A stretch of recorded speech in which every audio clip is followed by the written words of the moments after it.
Hello hello hello बेटा, I'm audible?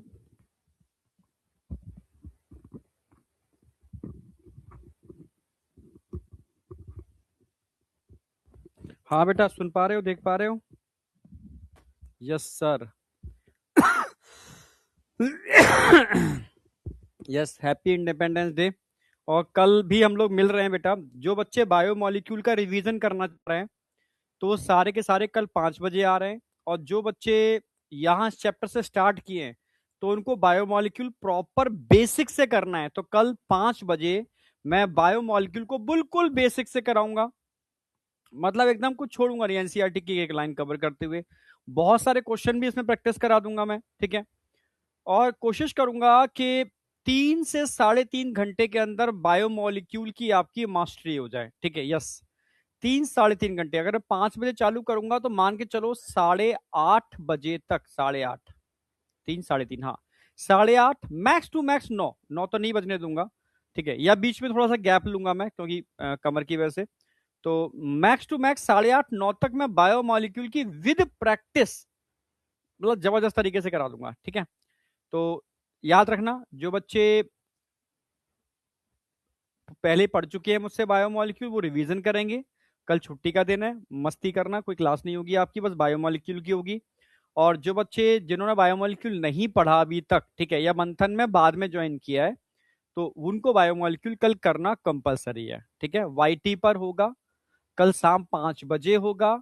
Biomolecule होगा, basic से होगा, टॉप लेवल पर होगा, एकदम मास्टरी होगी, ठीक है।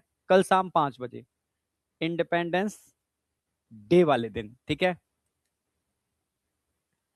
नहीं नहीं, 10 तक सीरीज अभी बंद नहीं है, वो कंटिन्यू होगा। आप ही लोग इसमें इंटरेस्ट कम ले रहे थे, ठीक है। तो सिस्टम की तरफ से ये था कि सर उस सीरीज को स्टार्ट करो जिसमें बच्चे इंटरेस्ट लें थोड़ा सा। मैंने कहा था ना, वाईटी काम करता है अलग तरीके से। वाईटी पर आप कोई भी सीरीज तभी रन कर सकते हो जब उसके व्यूज थोड़े अच्छे से हो, ठीक है। अब आपको लगता है कि वो इतनी इंपॉर्टेंट सीरीज थी, वो अभी समझ में नहीं आएगी आपको, ठीक है। चलो कोई नहीं, मैं अभी स्टार्ट करूंगा, वैसे उसको एक बार एक ट्राई और मारूंगा। अगर बच्चों ने उसमें इंटरेस्ट लिया तो 10 तक सीरीज तो मैं पूरी करना चाह रहा हूँ, ठीक है। बट वो डिपेंड आप लोगों पे करता है, वाईटी बच्चों पर डिपेंड करती है, ठीक है। बैच टीचर पे डिपेंड करता है। बैच के अंदर आ गए तो यहाँ तो पूरा फुल फ्लैश में पढ़ाऊंगा, आप पढ़ो या ना पढ़ो, पढ़ो, ठीक है। हाँ, तरुण सर मंडे से क्लास लेंगे, मेरी बात हो गई, ठीक है। वो आज ले रहे थे बट बाद में कॉल आया कि सर थोड़ा सा, हाँ आज आप और लेना, ठीक है। तो आज मैं ले रहा हूँ, कल छुट्टी है आपकी तो कोई दिक्कत है नहीं, संडे है। तो मंडे से सेम वही पैटर्न चलेगा, वही सेम टाइम पर जैसे चल रहा था। हाँ, तो मंडे ट्यूसडे वेडनेसडे तरुण तरुण सर ले रहे हैं, और थर्सडे फ्राइडे सैटरडे मैं ले रहा हूँ। टाइम वही रहेगा, 1 बजे से आपका, ठीक है। चलो, तेरे आने से काम नहीं चलेगा, मतलब रीच होने से काम चलेगा, ठीक है। ठीक है, मैं कर दूंगा स्टार्ट, ठीक है। ब्रीदिंग स्टार्ट कर रहा हूँ। तो जो बच्चे सर्कुलेशन से आ रहे हैं वो ब्रीदिंग 10 तक वाली सीरीज से कवर कर लेंगे। मैं आधा घंटे के अंदर 10-10 मिनट के 3 सेशन लूंगा। 10 मैं बोलता हूँ, 12-15 भी हो जाता है। अब बहुत परफेक्टली कराता हूँ उसके अंदर, आप देखना सीरीज को, मतलब आपको मजा आएगा। बट कल अभी हम मिल रहे हैं बायोमोलिक्यूल के अंदर, क्योंकि बायोमोलिक्यूल मतलब परफेक्ट करना है, केमिस्ट्री में भी है और इधर भी है, ठीक है। तो दोनों के हिसाब से मैं करा रहा हूँ, बिल्कुल कल परफेक्शन होना चाहिए। स्टार्ट करते हैं। आज का टारगेट देख लो, आज कितना हम टॉपिक कवर करने वाले हैं। लेक्चर नंबर 3 है हमारा, एनसीईआरटी हम पूरी करेंगे। आज मैं लॉजिकल क्वेश्चन लेकर के आया हूँ, ठीक है। हाँ, तो बीच बीच में मैं लॉजिकल क्वेश्चन भी लेकर के आऊंगा जो ब्रेन को बढ़िया करेंगे। और साथ में नीट पैटर्न के होंगे, एनसीईआरटी बेस्ड होंगे, ठीक है। सारे क्वेश्चन एनसीईआरटी बेस्ड होंगे, ठीक है। अब चलो, आज हम देखो सबसे पहले आरबीसी करा चुका हूं, रिवीजन कराता हूं। डब्ल्यूबीसी बहुत इंपॉर्टेंट है, 1 क्वेश्चन 100% आता ही आता है डब्ल्यूबीसी से। फिर प्लेटलेट्स कवर कराऊंगा, ब्लड क्लॉटिंग भी बहुत इंपॉर्टेंट है, यहां से भी क्वेश्चन आता है। यानी आज का जो सेशन चलेगा इससे एक क्वेश्चन मान के चलो आप। चलो, जो नए बच्चे हैं उनके लिए बता दूं बेटा, इसको स्कैन करके एक फॉर्म आएगा, उसको फिल कर लेना, इसको स्कैन करके टेलीग्राम ग्रुप ज्वाइन कर लेना जो आपके बैच का टेलीग्राम है। रिवीजन की बात करते हैं तो रिवीजन में मैंने चैप्टर स्टार्ट करा दिया था, सर्क्यूलेटरी सिस्टम, मैं स्टार्टिंग से करा दे रहा हूं। इसमें आपको बॉडी फ्लूइड पढ़ना है, ब्लड और लिम्फ। इसमें आपको सर्कुलेटरी पाथवे यानी ब्लड वेसल्स पढ़नी है, artery, capillary, when, portal system, और पंपिंग डिवाइस पढ़नी है, हार्ट। तो पहले मैं ब्लड की बात करता हूं। अगर हम ब्लड की बात करते हैं तो मैंने बताया था ब्लड एक फ्लूइड कनेक्टिव टिश्यू है। कैसा है? फ्लूइड कनेक्टिव टिश्यू है। आज सारे बच्चे ध्यान रखना, अब आपको टाइम भी मिल रहा है क्योंकि मेरी क्लास आएगी अब थर्सडे को। जितना मैं आज करा दूंगा, यहां तक नीट एडवांस के क्वेश्चन सारे बच्चे करके आएंगे। यस, आज आपका नीट एडवांस का एक पोर्शन कंप्लीट हो जाएगा। ठीक है, तो बॉडी कनेक्टिव टिश्यू है, ओरिजिन मेजोडर्मल होता है। वॉल्यूम मैंने आता था मेल में 5 लीटर, फीमेल में 4.5 लीटर। और दो टाइप के फ्लूइड होते हैं, एक इंट्रा और एक एक्स्ट्रा। सेल के अंदर होगा और एक सेल के बाहर होगा। सेल के बाहर जितना भी होगा, ब्लड होगा, लिम्फ होगा, सेरिब्रोस्पाइनल फ्लूइड होगा, साइनोवियल फ्लूइड होगा, जॉइंट्स के अंदर होता है, एटसेट्रा। जिसमें सबको मिलाकर के 15 लीटर, ब्लड अकेला 33% है एक्स्ट्रा सेलुलर फ्लूइड का। पीएच बहुत इंपॉर्टेंट कंसेप्ट है। हमारी आर्टरी जहां पर भी ऑक्सीजनेटेड ब्लड होगा, चाहे कहीं पर भी हो, ठीक है, 7.4, पर जहां पर डीऑक्सीजनेटेड ब्लड होगा वहां पीएच थोड़ी कम होगी, 7.2। कम क्यों होगी? इसलिए होगी जहां डीऑक्सीजनेटेड ब्लड होगा CO2 ज्यादा होगा, CO2 कम होगा। जहां CO2 ज्यादा होता है वहां HN ज्यादा होते हैं, और HN ज्यादा होंगे पीएच कम हो जाएगा, HN कम होंगे पीएच बढ़ जाएगा। सिंपल सी बात। फिर मैंने बात की थी कंपोजिशन ऑफ ब्लड। तो ब्लड दो चीजों के मिलने से बनता है, ब्लड प्लाज्मा और फॉर्म्ड एलिमेंट, जिनको हम ब्लड सेल्स बोलते हैं।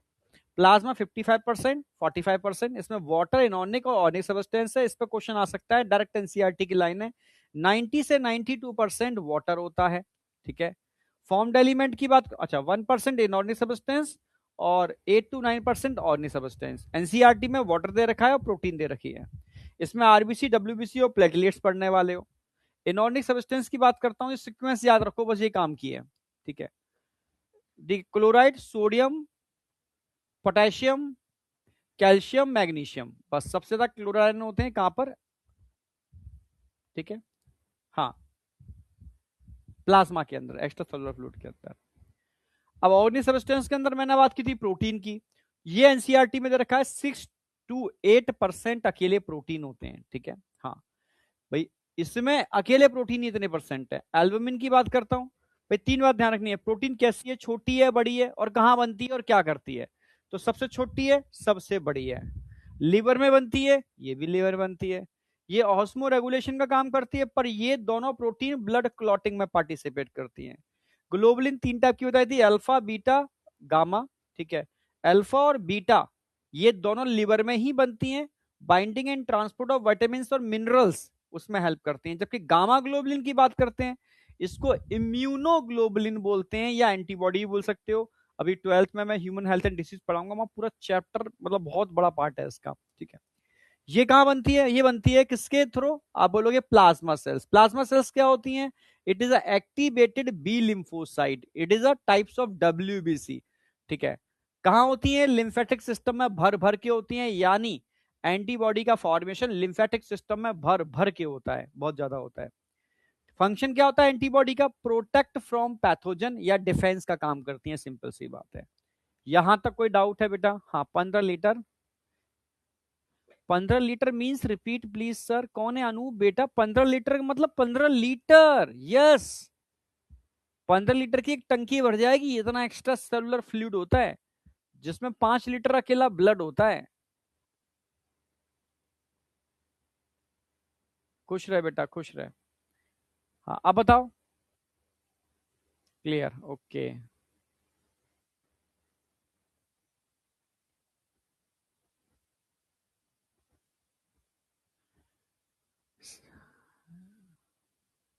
समझता बेटा, अभी जब तक रिटन में नहीं आ जाता, ठीक है, गवर्नमेंट रिटन में क्लियर नहीं कर देती कि एग्जाम सीबीटी मोड में होगा या पेन पेंसिल मोड में होगा, तब तक आप मत मानना।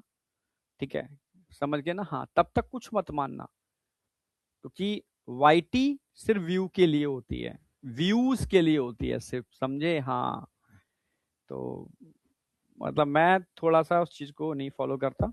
हाँ, जब तक बेटा, क्योंकि मतलब अब समझदार बनना पड़ेगा, जब तक गवर्नमेंट क्लियर नहीं कर देती। हाँ, जिस दिन मैं बताऊंगा आपको, मतलब मैं बता दूंगा, जिस दिन मुझको एकदम पक्का हो जाएगा कि हाँ भाई गवर्नमेंट ने डिक्लेयर कर दिया है, मैं आपको सब जगह बता दूंगा। ठीक है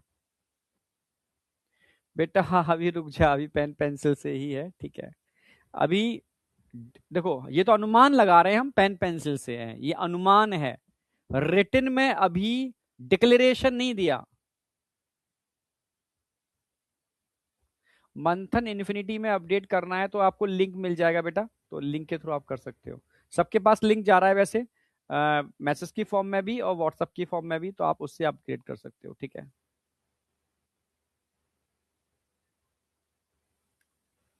मतलब पेंसिल नहीं, पेंसिल मतलब होता है पेन वाले मोड जो होता है, पेंसिल अब यूज नहीं होती, ठीक है। चलो आगे बढ़ते हैं। हाँ, normal blood sugar level, glucose level सबको पता है 100 मिलीग्राम पर डेसीलीटर। ब्लड कोलेस्ट्रॉल लेवल 150 यानी 150 मिलीग्राम पर डेसीलीटर। यूरिया की मैं बात करता हूं तो यूरिया 20 से 40 यानी 30 मिलीग्राम पर 100 ml ऑफ ब्लड या डेसीलीटर, तो एक ही बात है, ठीक, कुछ भी बोल सकते हो, ठीक है। यूरिया का लेवल बढ़ जाता है तो यूरीमिया हो जाता है, भी एक्सक्रीटरी सिस्टम में पढ़ाऊंगा अभी, इसको यूरीमिया बोलते हैं। और ब्लड में हॉर्मोन्स भी होते हैं एटसेट्रा, ये ऑर्गेनिक कंपोनेंट हो गए। अब आ जाओ, इसके अलावा कुछ नोटेबल पॉइंट बताए थे। मैंने कहा था एक फनल में आप ब्लड भर लो, फनल में क्या भर लो, blood.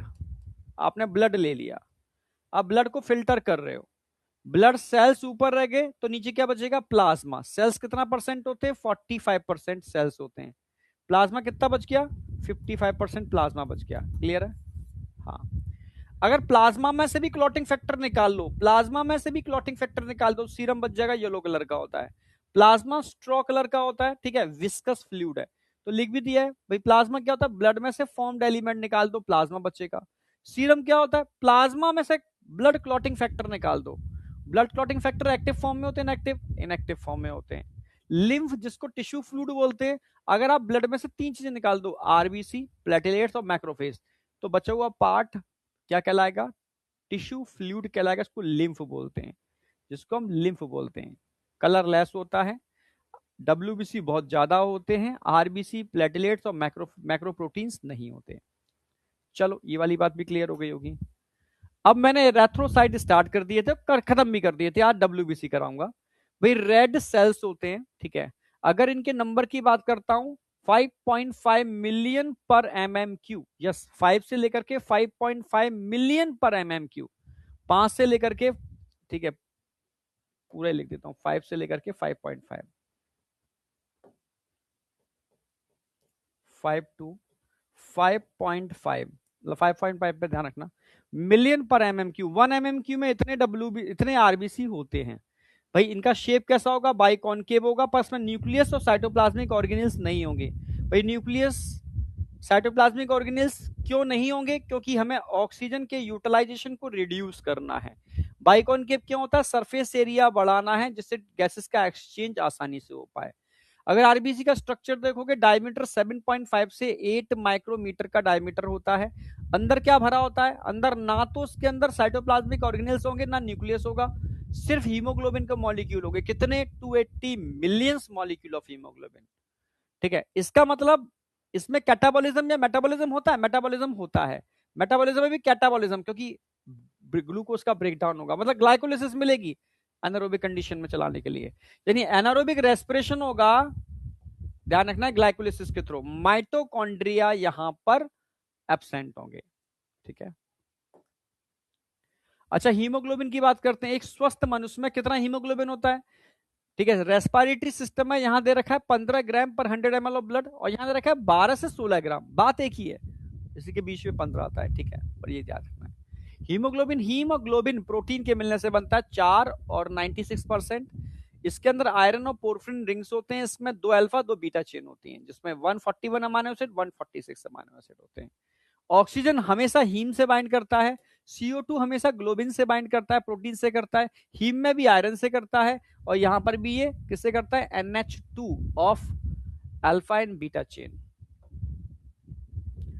Formation of RBC, erythropoiesis कहते हैं। भाई एक छोटा सा एम्ब्रियो होगा, तो एम्ब्रियो का मतलब इनिशियल फेज में ऑर्गन तो बने नहीं होंगे, पर एक थैला बन जाता है उसके अंदर, जिसको हम योग सैक बोलते हैं। इसमें स्टेम सेल्स होते हैं जो आरबीसी बनाते हैं इस तरीके से, ठीक है।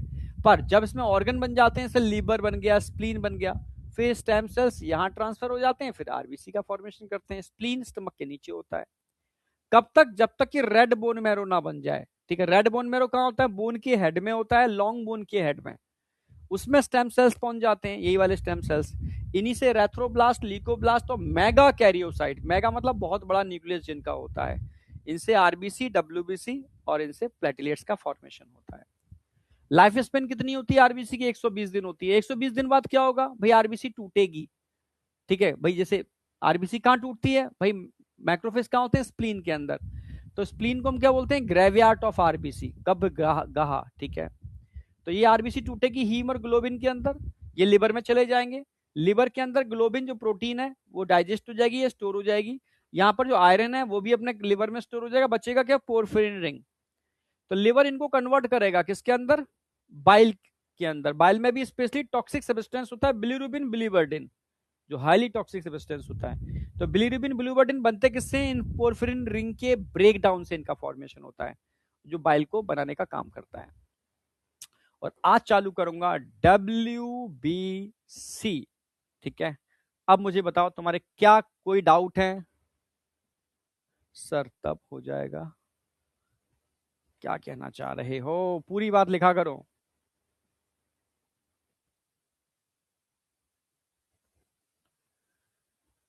हाँ पूरी बात लिखो, क्या कहना चाह रहे हो? यहां तक किसी को कोई डाउट? जो बच्चा आज नया ज्वाइन किया हो या कोई भी ऐसा बच्चा?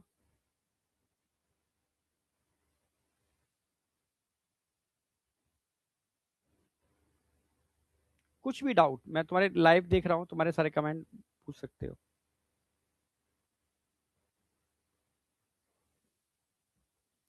सर सिंपल बहुत हो रहा।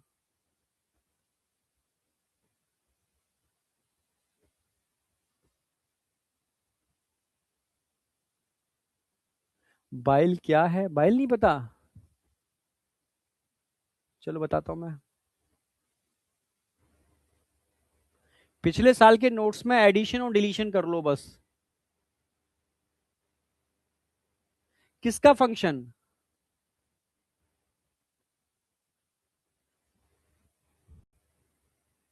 किसका फंक्शन पूछ रहे हो? फंक्शन पूछो ना, पूरी पूरी बात लिखो, मैं जरूर देखता हूं।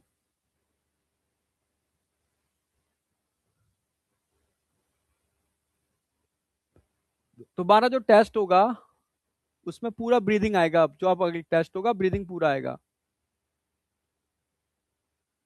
बेटा न्यू बॉर्न को जॉन्डिस क्यों होता है? कल बताया तो था शिवानी बेटा मैंने, कि न्यू बॉर्न का हीमोग्लोबिन अलग होता है, और जन्म न्यू बॉर्न का नहीं, एम्ब्रियो एम्ब्रियो का, और जन्म के बाद हीमोग्लोबिन चेंज होता है। तो हीमोग्लोबिन चेंज होने का मतलब है तेजी से ब्रेकडाउन ऑफ आरबीसी होगा।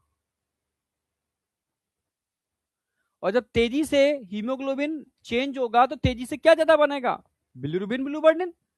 कल ही तो बताया ना मैंने, कल तो मैंने बताया था। भाई जितनी तेजी से आरबीसी टूटेगी उतना ही ज्यादा क्या होगा? इसका फॉर्मेशन ज्यादा होगा। इसका फॉर्मेशन ज्यादा होगा तो जॉन्डिस हो जाएगी। तो इसलिए हर न्यू बॉर्न बेबी को जॉन्डिस होता है due to replacement of haemoglobin. किसी में हंसता खेलता होता है, किसी में सीवियर हो जाता है। इतनी सी बात है। ठीक है बेटा, तो ढंग से तुम्हारे, बस मेरी आंखें थोड़ी सी मतलब गड़बड़ हो गई है, इतनी दूर से तुम्हारे कमेंट ढंग से नहीं देख पाता मैं, तो पास जाके देखने पड़ते हैं। बाद बाकी का तो तुम्हारे कोशिश करता हूँ सारे डाउट ले लूं मैं। मैंने क्या लिखा था? सभी मैमल्स थोड़ी लिखा था। मैंने क्या लिखा है यहाँ पर? तुम यार, तुम इसका मतलब मेरी बातों को ध्यान से सुनते नहीं हो, तभी दुख होता है बहुत ज्यादा। क्या लिखा है? In most of the mammals RBC are biconcave without nucleus. Most of the mammals यानी मैक्सिमम मैमल्स में ये प्रोसेस होती है। यानी कुछ मैमल्स एक्सेप्शनल केस हैं जहां न्यूक्लियस होता है। ठीक है, जैसे लांबा हो गया, लद्दाख में रहता है। जैसे कैमल हो गया, पर ये थोड़ी तुमसे पूछेंगे। ठीक है, हर चीज तुम्हारी, तुमने इसका मतलब जो चीज मैं लेक्चर में करा चुका हूं तुम वो पूछोगे, तो यार इससे तो मुझे तुम पर डाउट होगा। हाँ बेटा, स्प्लीन ग्रेवयार्ड ऑफ आरबीसी है। ब्लड बैंक कैसे है? अरे यार तुम इसका मतलब कल तुमने पढ़े ही नहीं हो। तुम इसका मतलब कल की क्लास में तुम सोए हो, आज जागृत हुई हो। भाई ये ब्लड बैंक इसलिए है क्योंकि मैंने बताया था छोटी सी स्प्लीन है, यहां बहुत कम जगह के अंदर आरबीसी कंडेंस फॉर्म में है। कंडेंस का मतलब है बहुत कंडेंस फॉर्म के अंदर है। ठीक है, हाँ बहुत, जैसे आप जैसे मानो ब्लड के अंदर आरबीसी धीरे धीरे फ्लोट करते हैं, तब उनका 5.5 मिलियन होता है। यहाँ क्या किया? कि आरबीसी की कंसंट्रेशन बहुत ज्यादा है, कंडेंस फॉर्म में है, so it is called blood bank of RBC. Graveyard तो इसलिए बोल रहे हैं क्योंकि यहाँ पर मैक्रोफेज बैठे होते हैं, उन कंडेंस, क्योंकि यहाँ जैसे जल्लाद हैं, ठीक है, जल्लाद बैठे, रास्ता है, तुम यहीं से निकलोगे, ठीक है।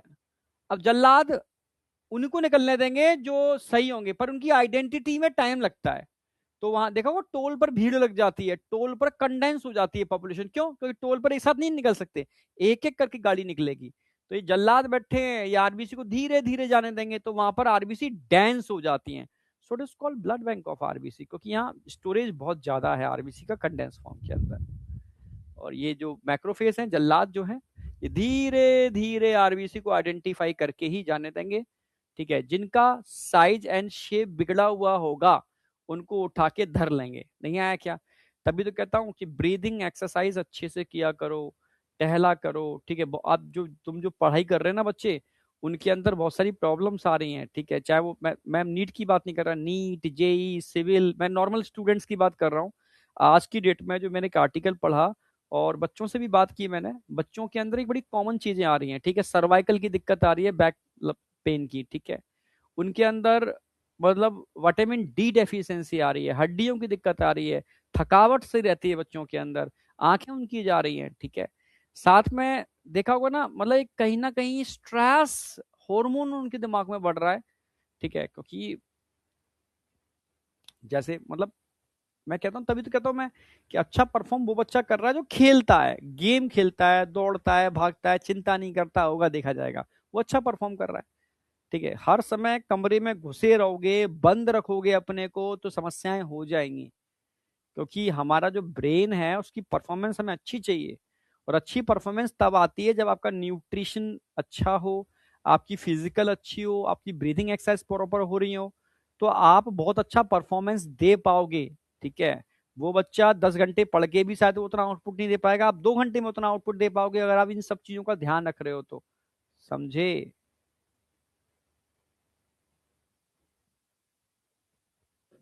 सर ये सब मेरे साथ हो रहा है। अच्छा, तो वो तेरे साथ हो रहा है ना, तो यही चीज बता रहा हूँ मैं। लिवर की समस्या हो रही है बच्चों के संग, ठीक है।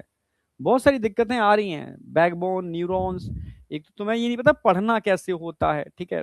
चलो मैं कभी तसल्ली में बात करूंगा, अभी तो एक आज टारगेट पूरा करा दूं मैं। चलो अब बात करते हैं ल्यूकोसाइड। ल्यूको माने क्या होता है? व्हाइट। साइट माने क्या होता है? सेल, मतलब white blood corpuscles. White blood corpuscles, ठीक है। दो तीन चीजें याद रखनी है आपको। ल्यूको मतलब व्हाइट, साइट मतलब सेल।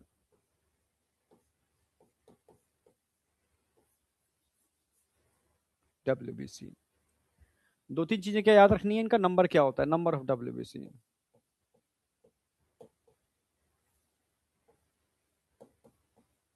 जरा बताओ डब्ल्यूबीसी का नंबर कितना होता है? थाउजेंड्स में होता है, लैक्स और मिलियंस में नहीं होता, ठीक है। अप्रोक्सीमेटली आप कह सकते हो 7 to 6 to 8, मतलब अप्रोक्सीमेटली मिडिल वैल्यू 6 to 8।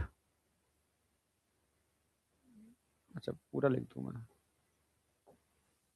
6000 से 8000 पर MMQ। बोल सोचो, मिलियंस में या थाउजेंड्स में, या इसको ऐसे भी कह सकते हो, मिडिल वैल्यू याद रखो इसकी 7000 पर MMQ, ठीक है, ये याद रखना है। अगला तुम ऐसे याद रख सकते हो, दो टर्म आते हैं। एक टर्म है, देखो डब्ल्यूबीसी काउंट देखा होगा आपने, जब लोग कोई अप्रोक्स, हाँ अप्रोक्स 7000 रुपए, 6 से 8, हाँ बिल्कुल 6 to 8000 या 7000, एक ही बात है, एक ही बात है बेटा, एक ही तो बात है, क्या करते हो। चलो एक ही बात है। चलो मैं बात कर रहा हूं, जैसे कोई किसी को इन्फेक्शन होता है, तो इन्फेक्शन के टाइम पर डब्ल्यूबीसी काउंट बढ़ता है घटता है, जरा बताओ। किसी को कोई भी इन्फेक्शन होता है तो तुम ब्लड, काउंट चेक कराने जाते हो, मतलब ब्लड में भी डब्ल्यूबीसी काउंट चेक कराने जाते हो, उस समय डब्ल्यूबीसी काउंट बढ़ता है घटता है? बढ़ता है। क्यों बढ़ता है? डब्ल्यूबीसी आपके सोल्जर्स हैं। अगर इन्फेक्शन हो रहा है, कोई पैथोजन बॉडी में एंटर कर रहा है, तो सोल्जर्स का नंबर ब्लड में बढ़ जाएगा। होते कहां पर है भाई? लिम्फेटिक सिस्टम में होते हैं, ध्यान रखना, ठीक है। डब्ल्यूबीसी की अगर मैं बात करूं, जैसे मान लो ये ब्लड वेसल्स हैं, ऐसे दिखा देता हूं मैं।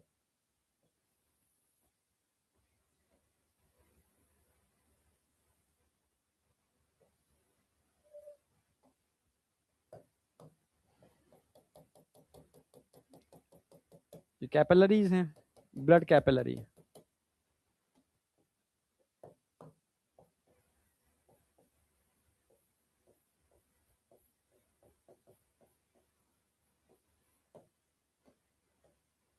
ये मान लो आपकी बॉडी का वो पार्ट है, स्किन है, जहां पर, ठीक है, स्किन है। स्किन क्या हुई है? ब्रेक हुई है। स्किन के ब्रेक होने से क्या होगा? ब्लीडिंग होगी, यहाँ पर ब्लीडिंग होगी, ब्लड।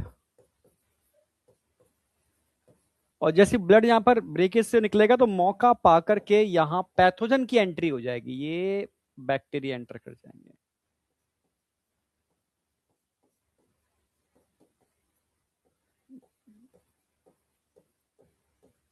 बस, ठीक है, ये एंटर करके, ठीक है। और यहां पर क्या है?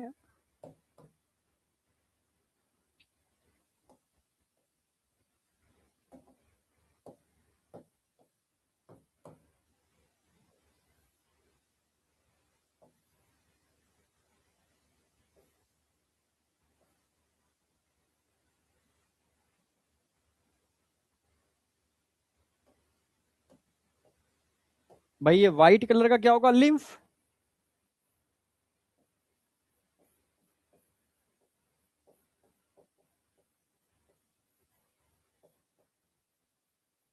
यहां नंबर ऑफ डब्ल्यूबीसी बहुत ज्यादा होता है, और डब्ल्यूबीसी लिम्फ से कहां जाते हैं? ब्लड में जाते हैं, भाई लिम्फ ब्लड में मिलता है, ठीक है। ये ब्लड कैपिलरी है।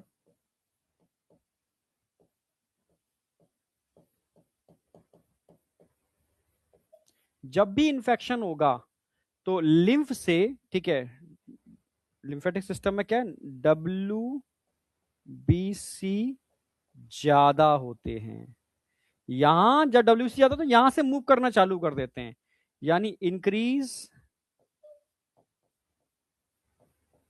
Blood WBC count. और ये डब्ल्यूबीसी यहां से चिपक जाते हैं, चिपक गए, यहां से चिपक गए, ये अटैच हो गए इसकी वॉल से, और धीरे से मौका पा करके ये कहां चले आते हैं? ये सिस्टम के अंदर, ये चले गए, ये चले गए, और यहां जाकर के इन सेल को पकड़ पकड़ के खाना चालू कर देते हैं, फैगोसाइटोसिस, बैक्टीरिया को। तो ये प्रोसेस होती है। तो ब्लड में डब्ल्यूबीसी काउंट नॉर्मली कम होता है, ठीक है। तो अब मैं बात करूंगा ल्यूकोसाइटोसिस। ल्यूकोसाइटोसिस, ल्यूकोसाइटोसिस यानी इंक्रीज डब्ल्यू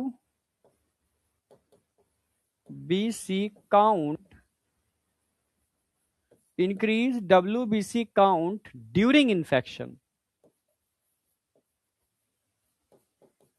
ड्यूरिंग इंफेक्शन।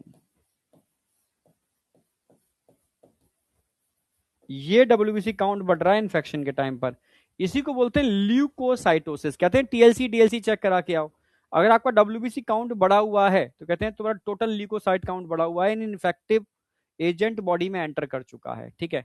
एक टर्म और पूछा जाता है, आपने सुना होगा ल्यूकेमिया। यस, ल्यूकेमिया, मैं लिख देता हूं।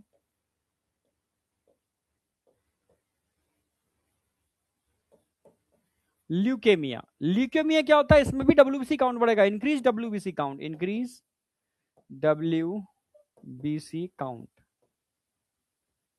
पर इस बार जो डब्ल्यूबीसी काउंट बढ़ रहा है वो इन्फेक्शन की वजह से नहीं बढ़ रहा, during blood cancer, during blood cancer. Blood cancer के टाइम पर अगर डब्ल्यूबीसी काउंट बढ़ता है तो ल्यूकेमिया, और इन्फेक्शन के टाइम पर डब्ल्यूबीसी काउंट बढ़ता है तो ल्यूकोसाइटोसिस। और यहाँ पर जो डब्ल्यूबीसी होते हैं वो अमीबा की तरह मटकते हुए, अमीबा की तरह झटकते हुए, अमीबा की तरह मटक मटक के जाते हैं यहाँ तक। इसी को बोलते हैं diapedesis. Dia diapedesis, amoeboid movement.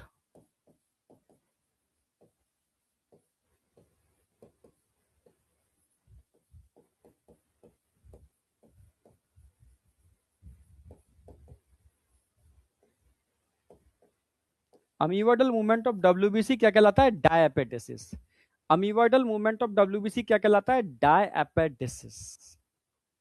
अब बताओ आई या नहीं आई? हाँ बेटा, ब्लड कैंसर में सिर्फ डब्ल्यूबीसी काउंट बढ़ेगा, अनकंट्रोल डिवीजन हो जाएगी डब्ल्यूबीसी में। आरबीसी काउंट बढ़ नहीं सकता क्योंकि उनके पास न्यूक्लियस नहीं होता।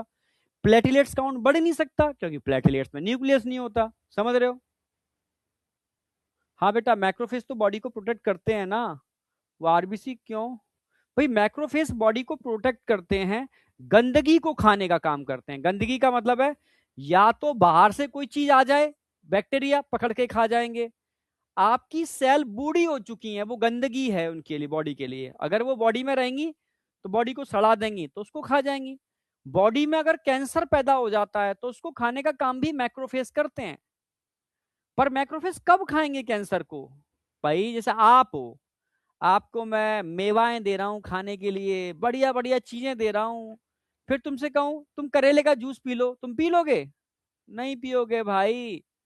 तुम्हें बढ़िया बढ़िया चीजें खाने को मिल रही हैं, ठीक है, तुम्हें पिज्जा मिल रहा है, बर्गर मिल रहा है, ये चॉकलेट मिल रही है, क्या क्या खाते हो तुम, दिन भर खाते हो, तो तुम कभी करेले का जूस नहीं पियोगे।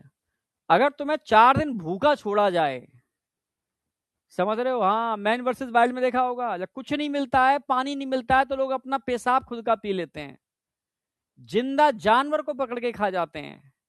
समझ में आ गया? उस समय कहीं से पेड़ की पत्तियां मिल जाएं तो उसको उठा के खा जाएंगे, कुछ भी खा जाएंगे। तो बॉडी में हो रहा है। बॉडी में तुम फास्टिंग करो, 2-3 दिन की फास्टिंग करो, देखो तुम्हारे बॉडी में कोई चीज बच जाए, कैंसर सेल को पकड़ पकड़ के खा जाएंगे ये मैक्रोफेज। मैक्रोफेज का काम ही क्या होता है ना, जो भी अनवांटेड सेल है जिसकी जरूरत नहीं है बॉडी को, उसको पकड़ के खा जाना। पर वो तब खाएगी ना जब तुम उसको, समझ रहे हो, कुछ और खाने को ना दो। अब तुम क्या करते हो भैया, खूब देने में लगे हो उसको, पता नहीं क्या क्या खिला रहे हो। अब समझ में आ रही है मेरी बात? तो ठीक है। अब जब इसमें कोई डाउट है किसी को, कोई डाउट कैसा भी? चलो बहुत बढ़िया, नहीं है तो बहुत अच्छी बात है। नेक्स्ट आ जाओ। अब आ जाओ टाइप्स ऑफ डब्ल्यूबीसी, ये है इंपॉर्टेंट, वेरी वेरी। भाई डब्ल्यूबीसी को 2 पार्ट में डिवाइड करेंगे हम।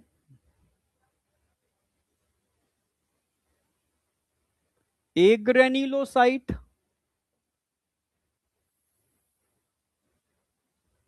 और ग्रेन्युलोसाइट।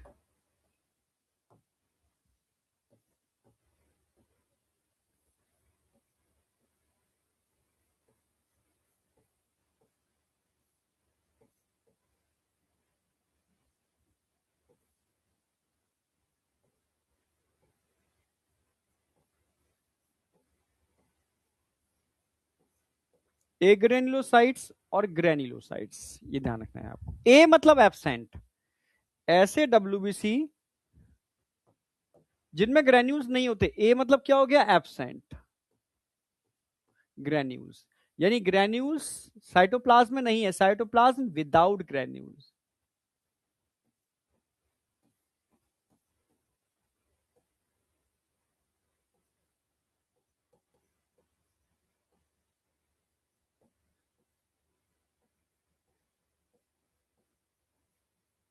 Cytoplasm without granules. और granulocyte cytoplasm, cytoplasm with granules, यहां से ग्रेन्यूल्स प्रेजेंट होंगे। अब समझना, इनको क्लासिफाई कर रहा हूं। Lymphocyte, monocyte. इनको क्लासिफाई करेंगे eosinophils, basophils, neutrophils. Eosinophils, basophils, neutrophils. Diagrammatically भी बनाऊंगा उस चीज को मैं।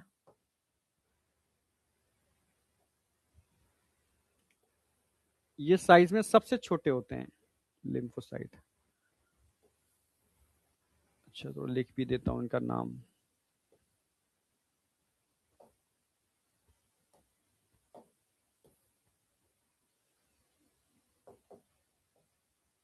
तो यहां तो बात करूंगा मैं लिम्फोसाइट।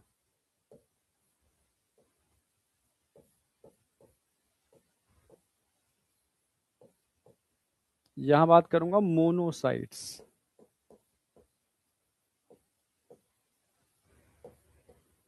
यहां बात करूंगा इओसिनोफिल्स।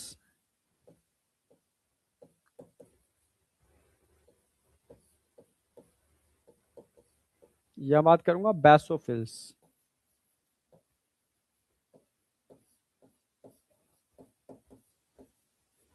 यहां बात करूंगा न्यूट्रोफिल्स।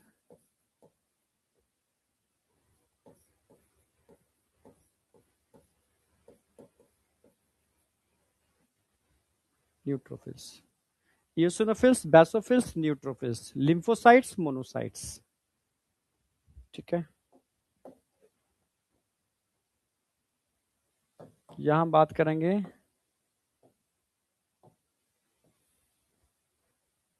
इनका साइज ना बहुत बड़ा है ना बहुत छोटा,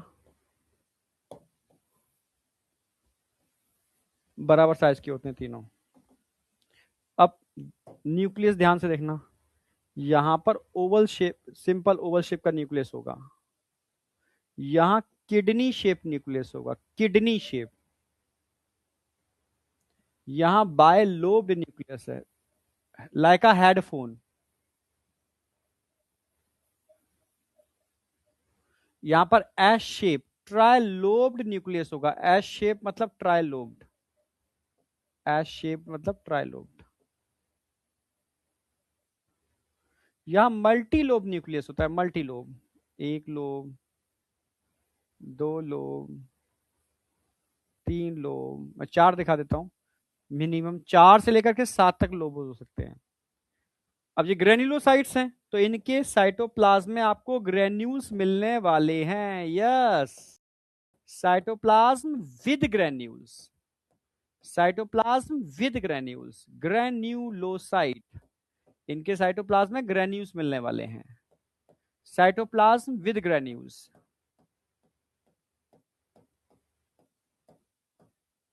जबकि इनके साइटोप्लाज्म में ग्रेन्यूल्स नहीं है। ठीक है, ये ध्यान रखना है, इसलिए इनको ए ग्रेन्यूलो बोला, उनको ग्रेन्यूलो बोला। अब साइज की बात कर लेते हैं, साइज की।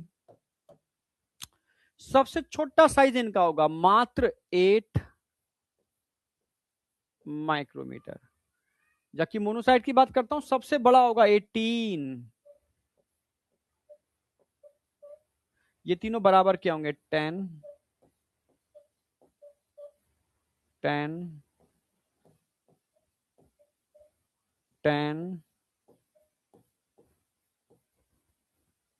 ठीक है भाई, इसको पहचान सकते हो, सबसे छोटा है, इसको बड़ा है, ये तीनों बराबर के हैं। तो इनको पहचानने के लिए हमें इनको कलर करना होगा, स्टेनिंग मेथड, क्योंकि ग्रेन्यूल्स है तो स्टेन को एब्जॉर्ब कर लेंगे। तो यहां पर हमने एसिडिक स्टेन लिया, इसका एक नाम और होता है, इओसिनोफिल्स को हम एक नाम से और जानते हैं, it is also called acidophils. Acidophils. क्यों बोल रहे हैं एसिडोफिल्स? क्योंकि एसिडिक स्टेन इओसिन से इनकी स्टेनिंग होती है। बैसोफिल्स एक बेसिक स्टेन होता है, मिथाइलिन ब्लू, उससे इसकी स्टेनिंग होती है, so it is called basophil, basic stain से फिलिंग हो रही है। न्यूट्रो, न्यूट्रो का मतलब है ना एसिडिक है ना बेसिक है, न्यूट्रल। ठीक है, एसिड बेस के कॉम्बिनेशन से न्यूट्रल स्ट्रेन बनता है, उससे इसकी फिलिंग होती है, मतलब कलर होता है। उसके नाम पर, स्टेनिंग के बेस पे इनके नाम रखे गए, इओसिनोफिल्स, बैसोफिल्स और न्यूट्रोफिल्स। ठीक है, यहां तक कोई डाउट? अच्छा, यहां पर जो न्यूक्लियस होता है, न्यूक्लियस,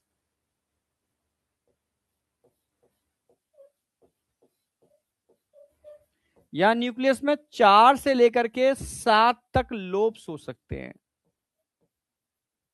यानी यहां का जो न्यूक्लियस है ना न्यूट्रोफिल्स का, पॉलीमॉर्फिक है। पॉलीमॉर्फिक है, ठीक है, पॉलीमॉर्फिक न्यूक्लियस।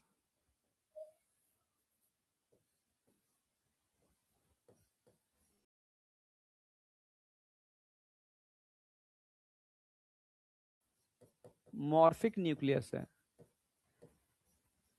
भाई। पॉलीमॉर्फिक न्यूक्लियस क्यों है? क्योंकि इसकी न्यूक्लियस में बहुरूपता पाई जाती है, 4 5 6 7 तक लोब हो सकते हैं। पॉलीमॉर्फिक है न्यूट्रोफिल्स का, इसीलिए हमने इसका नाम रखा P M, polymorpho nucleated, PMNL, leucocyte. Polymorpho nucleated leucocyte बोलते हैं हम किसको? न्यूट्रोफिल्स को। क्या बोलते हैं न्यूट्रोफिल्स को हम? Polymorpho PMN। क्यों बोलते हैं PMNL? क्योंकि इसके न्यूक्लियस में पॉलीमॉर्फिक कंडीशन पाई जाती है, बहुरूपिया है, 4 5 6 7 तक लोब हो सकते हैं, सो इट इज कॉल्ड पॉलीमॉर्फिक। अब बताओ यहां तक कोई डाउट है किसी को? PMNL, पॉलीमॉर्फो न्यूक्लिएटेड ल्यूकोसाइड, बिल्कुल सही, एब्सोल्युटली राइट। यहां तक कोई डाउट है किसी को? अब आ जाओ परसेंटेज। इन सब में सबसे क्वेश्चन इसी पर है, सबसे ज्यादा कौन सी आपको देखने को मिलेंगी? ये लगभग 60 से 65% अकेले न्यूट्रोफिल्स होते हैं, अकेले सबसे ज्यादा होते हैं। अब फिर सेकंड, थर्ड, फोर्थ, फिफ्थ ऐसे याद रखो, ये 20 से 25% होते हैं।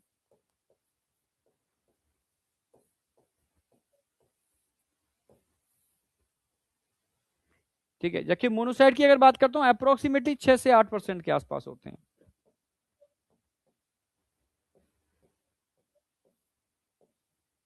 हाँ, इओसिनोफिल्स की बात करते हैं तो 2 से 3% के आसपास होते हैं। बेसोफिल्स की बात करते हैं तो इनके केस में आप कह सकते हो भाई 0.5 से लेकर के 1% के आसपास होते हैं। परसेंटेज ध्यान रखनी है। अच्छा एक चीज और याद रखना, किडनी शेप लिख रहा हूं मैं, किडनी शेप।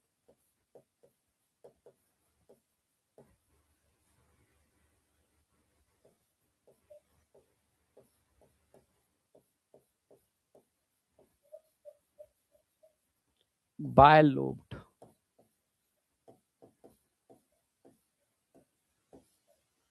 ट्राइलोब्ड या एस शेप।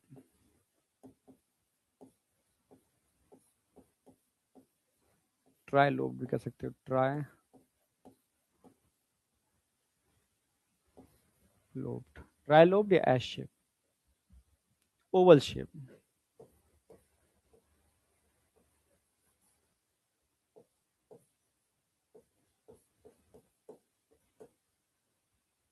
ओवल शेप, चलो ठीक है। अब बात आती है फंक्शन। भाई इसका काम क्या होता है और मोनोसाइट का काम क्या होता है? इन दोनों का काम एक ही है, कॉमन काम है, क्या?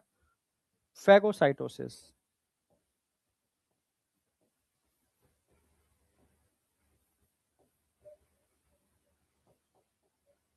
यानी दोनों ही सेल क्या काम कर रही हैं? फैगोसाइटोसिस का काम कर रही हैं। यानी मोनोसाइट भी फैगोसिटिक सेल्स हैं और न्यूट्रोफिल्स भी फैगोसिटिक सेल्स हैं। इन तीनों के काम मैं अलग समझाऊंगा अलग से। इसका काम क्या है? फैगोसाइटोसिस, इसका भी काम फैगोसाइटोसिस है। अब लिम्फोसाइट की बात करते हैं, कितने टाइप के हो सकते हैं और क्या काम है? इओसिनोफिल्स और बेसोफिल्स। इतने में कोई डाउट है किसी को? यहां तक कोई डाउट है? फैगोसाइटोसिस, जितनी भी मैक्रोफेज होती हैं फैगोसिटिक होती हैं sir. Macrophage and WBC function तो सेम है। तो मैक्रोफेज का, अरे बेटा सारी WBC मैक्रोफेज की तरह। मैक्रोफेज माने क्या होता है समझो। मैक्रोफेज भक्षण कोशिकाएं। अब भक्षण करने की कैपेबिलिटी बेटा उन सेल्स के पास भी होती है जो ब्लड में होती हैं, और उन सेल्स के पास भी होती है जो ब्लड के अलावा कनेक्टिव टिश्यू होते हैं ना, उनमें भी होती हैं। क्योंकि ये सफाई कर्मी है बेटा। तुम देखा होगा सफाई कर्मी हॉस्पिटल में भी मिलते हैं, सफाई कर्मी घर में भी मिलते हैं, सफाई कर्मी मोहल्ले में भी मिलते हैं, सफाई कर्मी बैंकों में भी मिलते हैं, सफाई कर्मी बिल्डिंगों में भी मिलते हैं, सफाई कर्मी बेटा सचिवालय में भी मिलते हैं। हाँ, पार्लियामेंट में भी मिलते हैं। समझ रहे हो, सफाई कर्मी दुनिया की हर जगह मिलते हैं। दुनिया यहाँ क्या होगी, हमारी बॉडी, यानी हमारी बॉडी के हर पार्ट में हर जगह सफाई कर्मी है, जिनको हम फैगोसिटिक सेल्स कहते हैं। पर नाम अलग अलग है, बस इतना है कि हॉस्पिटल में मिल रहे हैं तो हॉस्पिटल के सफाई कर्मी, स्कूल में मिल रहे हैं तो स्कूल के सफाई कर्मी, ये तो अंतर है। जैसे ब्लड के सफाई कर्मी कौन कौन होते हैं, मोनोसाइट और न्यूट्रोफिल्स, ये ब्लड में पाए जाते हैं, ब्लड के सफाई कर्मी हैं। आपके अगर लिवर की बात करूं, लिवर में कौन से सफाई कर्मी होते हैं, लिवर में होते हैं आपके कफर सेल, फैगोसिटिक सेल्स, कफर सेल। ठीक है, ऐसे ही आपके बोन में कौन से सफाई कर्मी होते हैं, ऑस्टियोक्लास्ट। ठीक है, बोन में मिलने वाले सफाई कर्मी। कार्टिलेज में कॉन्ड्रोक्लास्ट। ठीक है, आपके ब्रेन के अंदर मीजन ग्लियल सेल। समझ रहे हो, हाँ, आपके ऐसे बॉडी के हर पार्ट में हर जगह सफाई कर्मी है, यानी मैक्रोफेज, फैगोसिटिक सेल्स। तो ब्लड में पूछेगा तो आप क्या बताओगे, ब्लड के लिए दो आपके सामने लिखी है मैंने, मोनोसाइट और न्यूट्रोफिल्स। ये ब्लड में मिलने वाले फैगोसिटिक सेल्स है जो फैगोसाइटोसिस करते हैं। अब बताओ कोई डाउट।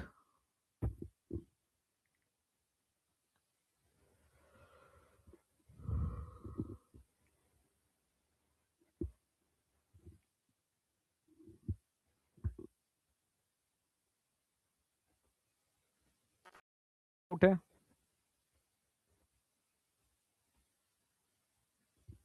अब मैं एक एक फंक्शन कराऊंगा, लिम्फोसाइट, फिर इओसिनोफिल्स और बेसोफिल्स।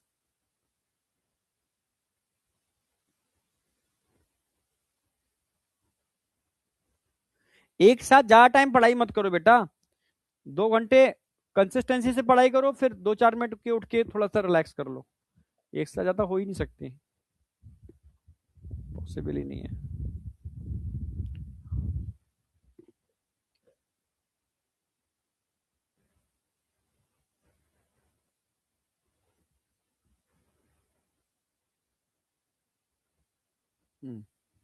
अब आ जाओ lymphocyte.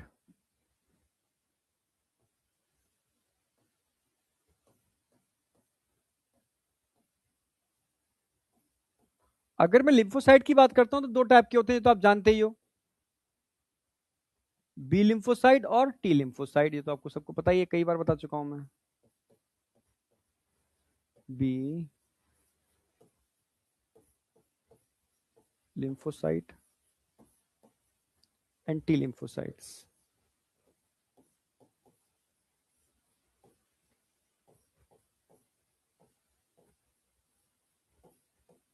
B lymphocyte and T lymphocyte. अगर बी लिम्फोसाइट की बात करता हूं तो मैंने बताया भी था, ये 2 टाइप की होती हैं, एक्टिव और इनएक्टिव।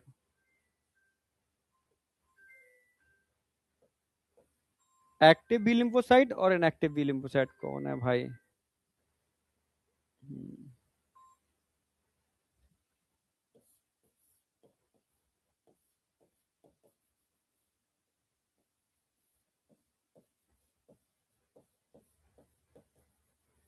जो एक्टिव बी लिम्फोसाइट होती है ना, इनको बोलते हैं प्लाज्मा सेल।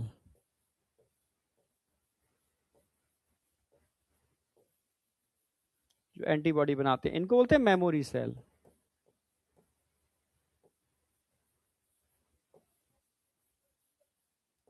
एक प्लाज्मा सेल्स हैं, एक मेमोरी सेल्स हैं। अगर मैं प्लाज्मा सेल्स की बात कर रहा हूं, प्लाज्मा सेल्स ये क्या काम करते हैं, plasma cells formation of antibody.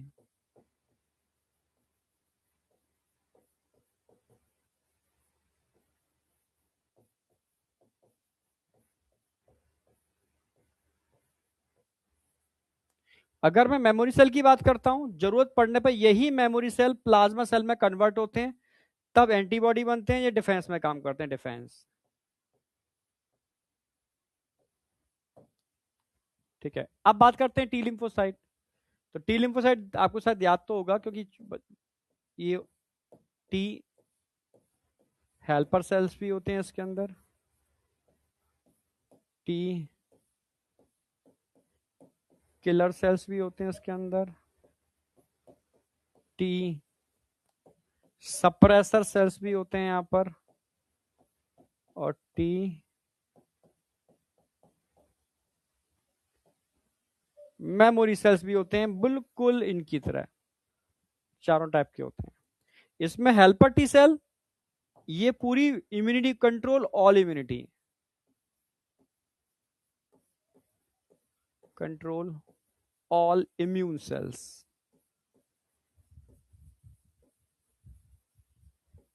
सारे इम्यून सेल को कंट्रोल कर रहा है वो टी हेल्पर सेल कर रहा है। किलर सेल ये मारने का काम करते हैं, ये किल करते हैं हमारी सेल को जिनमें वायरस का इन्फेक्शन हो गया है, वायरस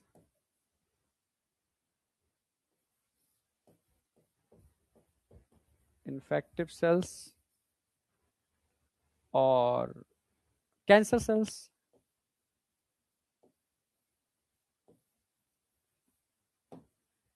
क्योंकि अपनी सेल को मारते हैं, पर अपनी उन सेल को मारना है जो बेकार हैं, तो इनको ध्यान से काम करना होगा। तो इनको शांत करने का काम करते हैं सप्रेसर, इन किलर को सप्रेस करने का काम करते हैं सप्रेसर, ठीक है। और मेमोरी सेल इनएक्टिव होते हैं, तो इनएक्टिव फ्यूचर में जरूरत पड़ने पर यही मेमोरी सेल किलर सेल में कन्वर्ट होते हैं, यानी जरूरत पड़ने पर यही मेमोरी सेल किलर सेल में कन्वर्ट होकर के इनको मारने का काम करते हैं।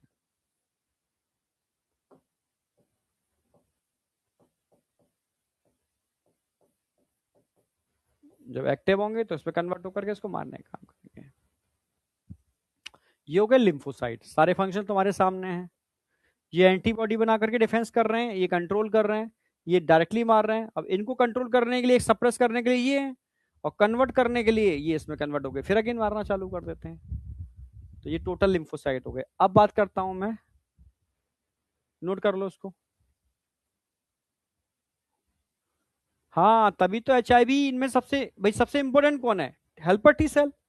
तो एचआईवी टारगेट किसको करेगा जरा बताओ? एचआईवी भाई आएगा, कहेगा सबसे इंपॉर्टेंट चीज कौन है? ये, इसको उड़ा दो, खेल खत्म।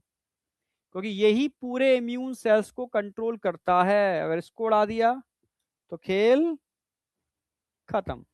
यही काम करता है वो, किल कैंसर सेल, टी के एंड टी एस सेल। हाँ, टी किलर और टी सप्रेसर। सप्रेसर क्या करती है? किलर को शांत करके रखती हैं, क्योंकि किलर अगर हाइपर हो गई ना तो अपनी नॉर्मल सेल को भी मार देंगी। नहीं नहीं, मैक्रोफेज बेटा फैट्स नहीं खाते, मैक्रोफेज गंदगी को खाते हैं, स्टोर फूड को नहीं खाते हैं, ध्यान रखना। मैक्रोफेज गंदगी को खाते हैं। और वो तब खाते हैं जब तुम फास्टिंग करते हो, यानी उनको कुछ और खाने को मत दो, तो अपने आप गंदगी ढूंढ ढूंढ के खाएंगे। इसी को इंटरमीडिएट फास्टिंग कहते हैं। तो कहते हैं शाम को 6 बजे के बाद कुछ मत खाओ, सुबह 8 बजे के बाद ही कुछ खाओ। अगर रोज आप इंटरमीडिएट फास्टिंग करोगे तो मैक्रोफेज को कुछ खाने को मिलेगा नहीं, तो ये रात में ढूंढना चालू कर देंगे चीजें, और जो मिलेगा पकड़ के खा जाएंगे, मतलब गंदगी।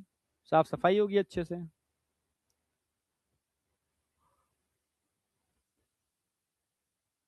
तो नई जनरेशन में उल्टा हो रहा है, रात के 12 बजे पिज्जा ऑर्डर, रात के 2 बजे कोल्ड ड्रिंक, चाउमीन ऑर्डर। भाई क्या होगा यार।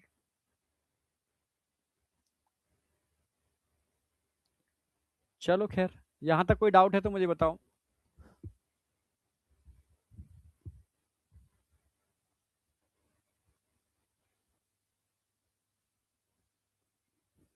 चलो नेक्स्ट। अब बचते हैं कौन से? इयोसिनोफिल्स और बेसोफिल्स, ये भी देख लो।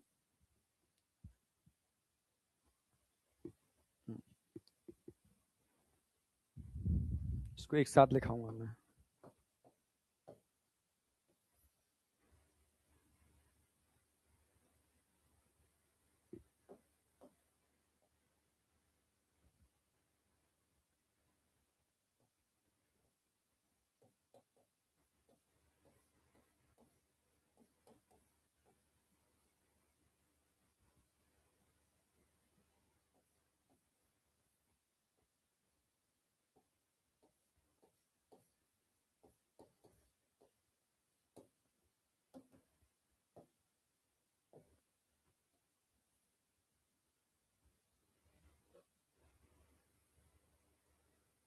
इयोसिनोफिल्स और बेसोफिल्स, इनके फंक्शन भी देख लो। अगर मैं इयोसिनोफिल्स की बात करता हूं, इसके दो फंक्शन होते हैं। एक तो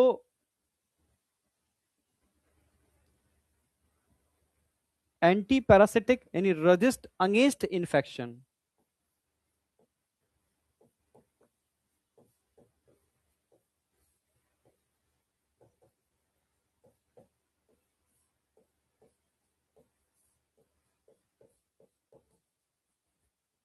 एंटी पैरासिटिक होते हैं,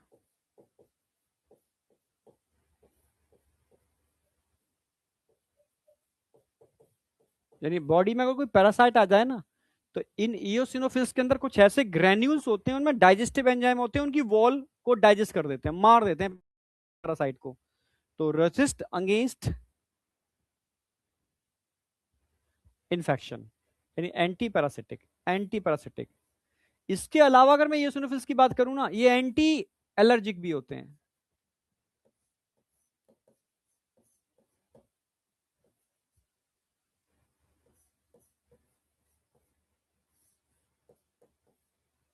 एंटी एलर्जिक भी होते हैं। एंटी एलर्जिक क्यों होते हैं?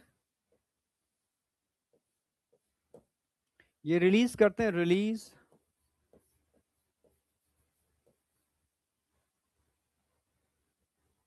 Anti allergic enzyme.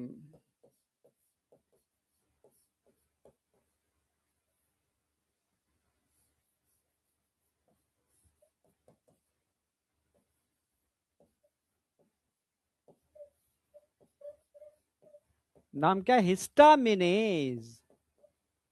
हिस्टा, ये क्या काम करता है? Break down of histamine.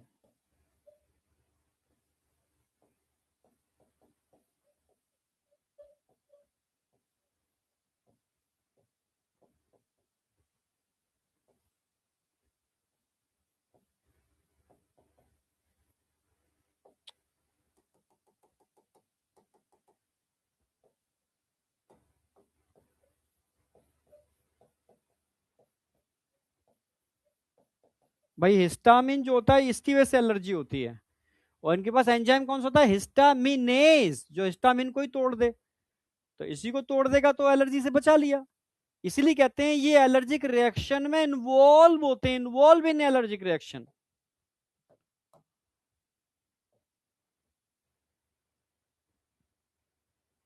ये ऐसे कहो, associated with allergic reaction, involve न करके।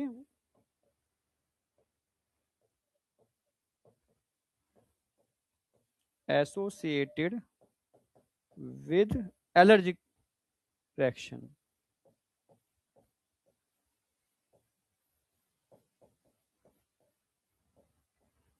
ये एनसीईआरटी के लाइन है, यानी कौन सी एलर्जिक रिएक्शन से एसोसिएटेड होती है, जुड़ी होती हैं, संबंध रखती हैं? इयोसिनोफिल्स, क्योंकि इनके पास एंटी एलर्जिक एक एंजाइम होता है हिस्टामिनेज, इसलिए एलर्जिक रिएक्शन से संबंधित होती हैं। रिएक्शन से एलर्जी कॉज नहीं करती, एंटी एलर्जिक होती हैं। जबकि बेसोफिल्स की बात करता हूं तो बेसोफिल्स क्या रिलीज करती हैं?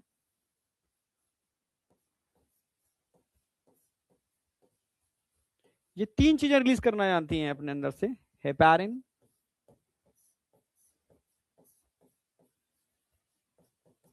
हिस्टामिन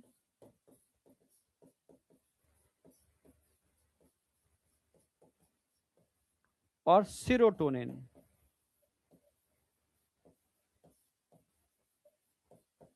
हेपारिन, हिस्टामिन, सीरोटोनिन, इन तीनों को रिलीज करने का काम होता है बेसोफिल्स का।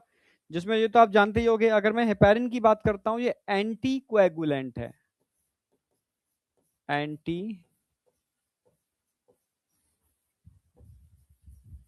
यानी हमारी बॉडी में ब्लड को जमने से रोकने वाला। जैसे आप -20 डिग्री सेल्सियस पे चले जाओ, आपका ब्लड जमेगा नहीं। समझ, आपकी ब्लड वेसल्स इतनी छोटी छोटी होती है, उनमें ब्लड क्लॉट नहीं होगा इनकी वजह से, हेपेरिन की वजह से। ठीक है, जहां पर ही ब्लड क्लॉटिंग करना हो तो वहां हेपेरिन को इनएक्टिव करना होता है, तब जाकर के ब्लड क्लॉटिंग होगी। नॉर्मल केस में associated with allergic reaction. Yes, ठीक है। ये क्वेश्चन पूछा है, देखो दो चीजें, दो क्वेश्चन आते हैं बहुत कॉमनली। एक क्वेश्चन आएगा रेसिस्ट इन्फेक्शन, इयोसिनोफिल्स। अगला क्वेश्चन आएगा एसोसिएटेड विद एलर्जिक रिएक्शन, इयोसिनोफिल्स। ये डायरेक्ट क्वेश्चन मिलेंगे आपको। ठीक है, तो एंटी कोएगुलेंट होता है हिस्टामिन, वैसोकॉन्स्ट्रिक्टर है हिस्टामिन, वैसोडायलेटर, वैसोडायलेटर है, जबकि सीरोटोनिन ब्रोंकियोकॉन्स्ट्रिक्टर है।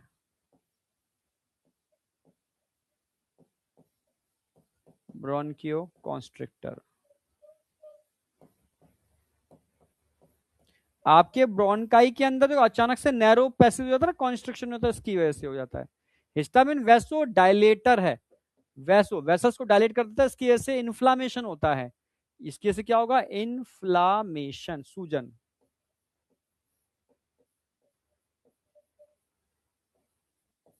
तो इन्फ्लामेशन किस वजह से होगा? हिस्टामिन की वजह से। इसलिए कहते हैं कि इन्फ्लामेटरी रिएक्शन में कौन इन्वॉल्व होते हैं? Basophils involve in inflammatory reaction.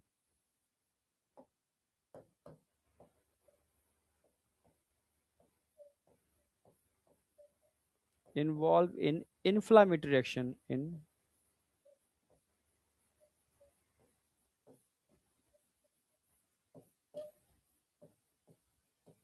जो इन्फ्लामेटरी रिएक्शन में इन्वॉल्व होंगे वो होंगे बेटा बैसोफिल्स, क्योंकि इन्फ्लामेशन वैसोडायलेशन की वजह से होता है। ठीक है, जो एलर्जिक रिएक्शन से एसोसिएटेड होते हैं इयोसिनोफिल्स, या एंटी पैरासिटिक एक्टिविटी शो करते हैं इयोसिनोफिल्स। अब बताओ, ये सारे फंक्शन आपके डब्ल्यूबीसी कंप्लीट हो गए, परसेंटेज क्लियर करा दिया। ठीक है, जितने भी क्वेश्चन बन सकते हैं तुम्हारे सामने हैं। अब बात करेंगे हम प्लेटिलेट्स। यहां तक कोई डाउट है तो मुझे बताओ, एकदम क्लियर है?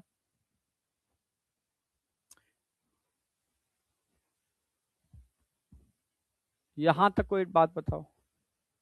नहीं, कोल्ड का केस अलग है बेटा। कोल्ड के केस में क्या होता है, कम नहीं होता कोई भी। कोल्ड के केस में तो आप जानते हो वायरस, राइनो वायरस का इन्फेक्शन होता है, तो इन्फ्लामेशन होना चालू हो जाता है।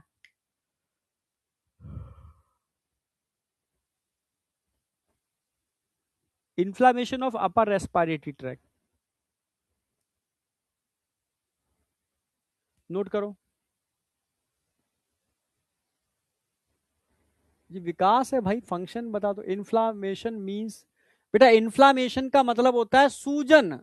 इन्फ्लामेशन कहीं क्या, तुमने आजकल तो तुम इसका मतलब कुछ देखते नहीं हो, किस दुनिया में हो। एक आम आदमी जानता है कि भैया ये खाना इन्फ्लामेटरी है, गेहूं इन्फ्लामेटरी है।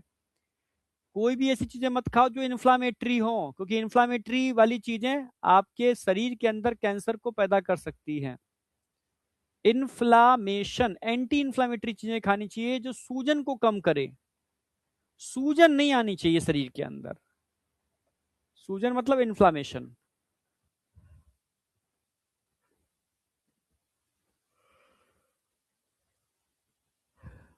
तो इन्फ्लामेटरी रिएक्शन में कौन इन्वॉल्व होते हैं, समझ में आ गया होगा।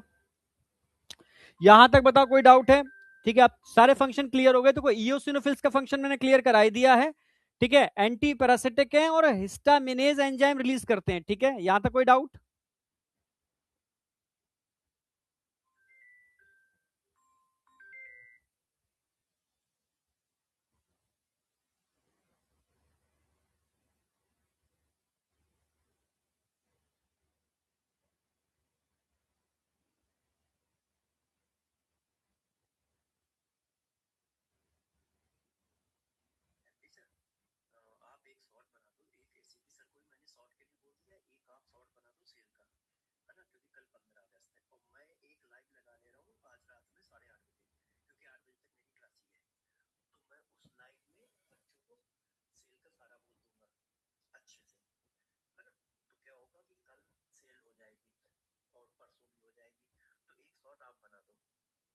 अरे, यहां तक कोई डाउट है?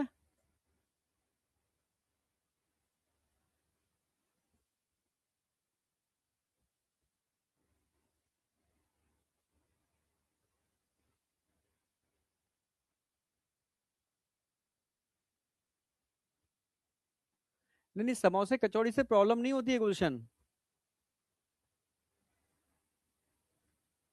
कुछ नहीं, सर्विस सर का मैसेज आया था, वही देख रहा था मैं। ठीक है।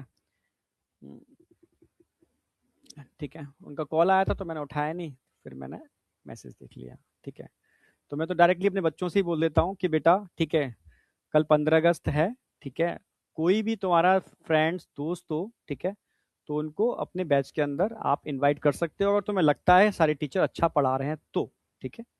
बस तुम्हें लगता है कि टीचर अच्छा नहीं पढ़ाते, बेकार हैं, ये सिलेक्शन इनके पढ़ाने से सिलेक्शन नहीं होगा, तो स्पष्ट मना कर देना, ठीक है। तो वही सर्विस सर कह रहे थे कल 15 अगस्त है, ठीक है, तो जो ऑफर हमने इतनी रिक्वेस्ट करके हाथ जोड़ करके इतना कह के हमने जो ऑफर लेकर के आए थे, इतना बिल्कुल लोएस्ट उस पर, तो बच्चे तक इन्फॉर्मेशन पहुंचेगी तभी तो वो चले पाएगा। तो मैं ठीक है एक शॉर्ट में बना दूंगा, बट मैं मेन चीज अपने बच्चों से भी कहना चाहूंगा, जैसे वाईटी के लिए मैंने बोला था कि वाईटी पर तभी कोई टीचर अपनी प्रेजेंस दिखा पाता है जब उसके थोड़ा सा वो चीजें अलग एल्गोरिदम चलती है वहां पर, ठीक है। और बात बाकी का बैच के अंदर मतलब हम चाहते हैं कि थोड़ा सा एक बच्चा मतलब कंपटीशन हेल्दी माहौल बने, ठीक है।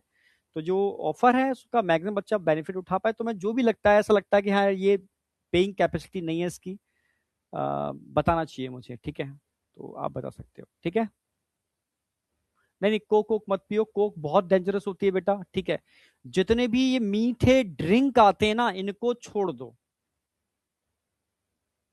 बेटा। मैक्रोफेज और देखो फैगोसाइटोसिस एक प्रोसेस है, फैगोसाइटोसिस भक्षण करने की प्रोसेस है, और कौन करता है? Phagocytic cells. और फैगोसिटिक सेल्स को क्या कहते हैं? मैक्रोफेज, ठीक है। अलग अलग समझना, मैक्रोफेज सेल का नाम है, वो सेल करती क्या है? फैगोसाइटोसिस करती है।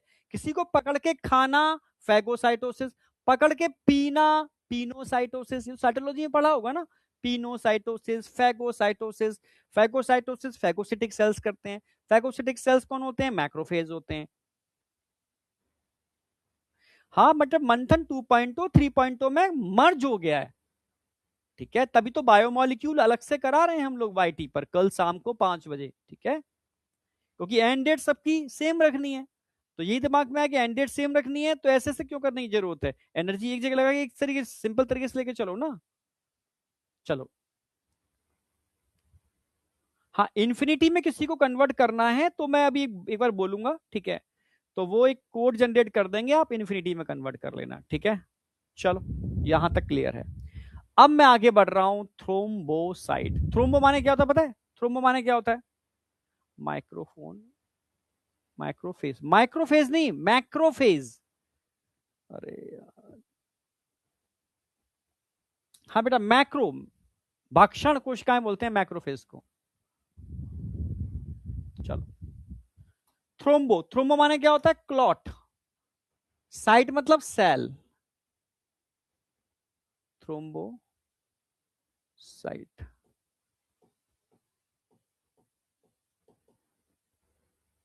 क्लॉटिंग सेल्स, क्या बोलते हैं इनको? प्लेटिलेट्स।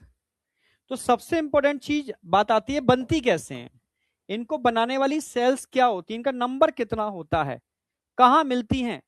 तो क्या सारे जीवों में मिलती है? ना। क्या सारे जीवों में क्लॉटिंग नहीं होती? होती है, पर सबके अंदर अलग अलग टाइप की सेल्स होती हैं। अगर मैं मैमल्स की बात करता हूं, जितने भी मैमल्स होते हैं जो मेमोरी ग्लैंड रखते हैं, ठीक है, जो बच्चों को मिल्क फीड कराते हैं, वो सारे मैमल्स हैं। तो मैमल्स के अंदर तो होती हैं, पर अदर देन मैमल्स इनकी जैसी और दूसरी सेल होती हैं जिनको बोलते हैं स्पिंडल सेल, जिनके अंदर न्यूक्लियस होता है। तो पहला पॉइंट ध्यान रखना है आपको, नंबर, कितना नंबर होता है इनका, नंबर सबसे पहले याद रखना है, नंबर ऑफ प्लेटिलेट्स।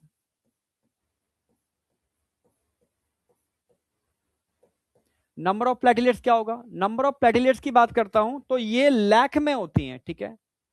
कितनी, कितने लाख? 1.5 से लेकर के 3.5 लाख पर एम क्यू।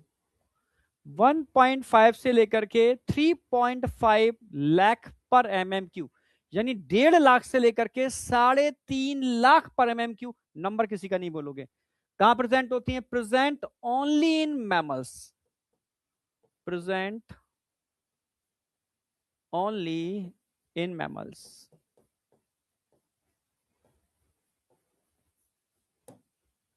कैसे बनती हैं? फॉर्म्ड बाय फ्रेगमेंटेशन ऑफ, समझना, फ्रेगमेंटेशन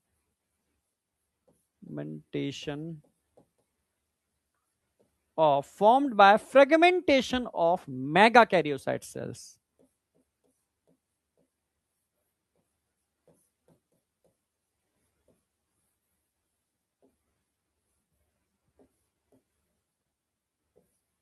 सर क्या होता है फ्रेगमेंटेशन? ये इन पे क्वेश्चन आता है, ठीक है। जैसे मान लो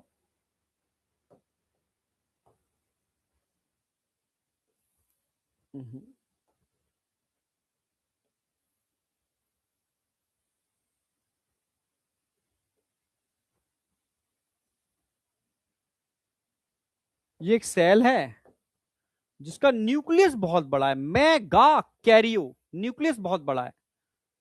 ये न्यूक्लियस है, न्यूक्लियस बहुत बड़ा है, मेगा कैरियो। ये कैरियो क्या है?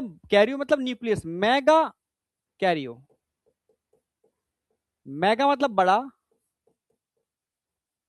कैरियो मतलब न्यूक्लियस। बड़ा न्यूक्लियस जिसके पास होता है उसको मेगा कैरियो बोलते हैं। और साइट मतलब सेल। इनके टुकड़े हैं, ये टुकड़े बनते जा रहे हैं, टुकड़े, ये टुकड़े बन रहे हैं, ये टुकड़े बन रहे हैं, ये टुकड़े बन रहे हैं। It is a fragments. इनके अंदर कुछ ना कुछ भरा होता है जिसको हम बोलते हैं थ्रोम्बोप्लास्टिन। ये होते हैं प्लेटलेट। ये है fragmentation, fragments, fragments of megakaryocytes, fragments of megakaryocytes, इनको बोलते हैं प्लेटलेट्स।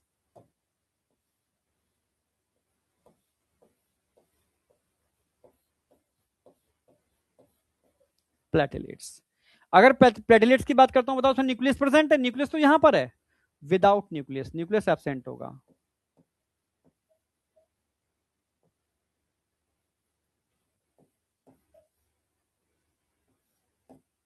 दूसरा, ओवल शेप होते हैं।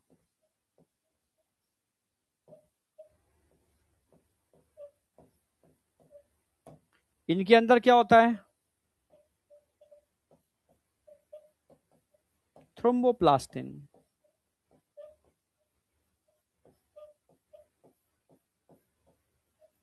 इनमें थ्रोम्बोप्लास्टिन भरा हुआ होता है, ये ध्यान रखना है आपको, ठीक है। इसके अलावा एक दो पॉइंट ये है कि भी लाइफ स्पेन क्या होती है ये पता होना चाहिए। फंक्शन क्या है? ब्लड क्लॉटिंग का काम करते हैं। जगह है, लिख देता हूं उसी में ही।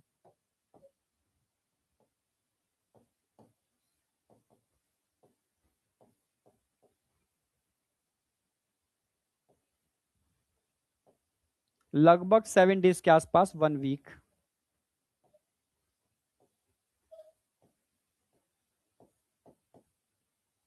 और फंक्शन ब्लड क्लॉटिंग।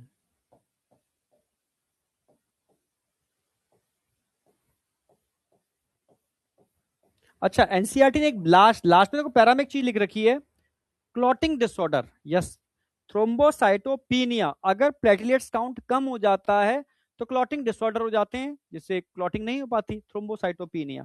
ये और याद रखना, थ्रोम्बोसाइटोपिनिया।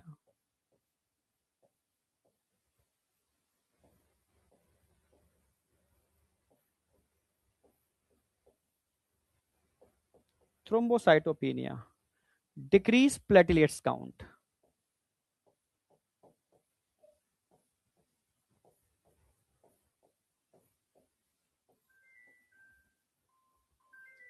प्लेटलेट्स काउंट का कम होना, कौन है ये? प्लेटलेट्स काउंट का कम होना थ्रोम्बोसाइटोपिनिया कहलाता है। पीनिया मतलब काउंट का कम हो जाना, इससे क्लॉटिंग डिसऑर्डर हो जाते हैं।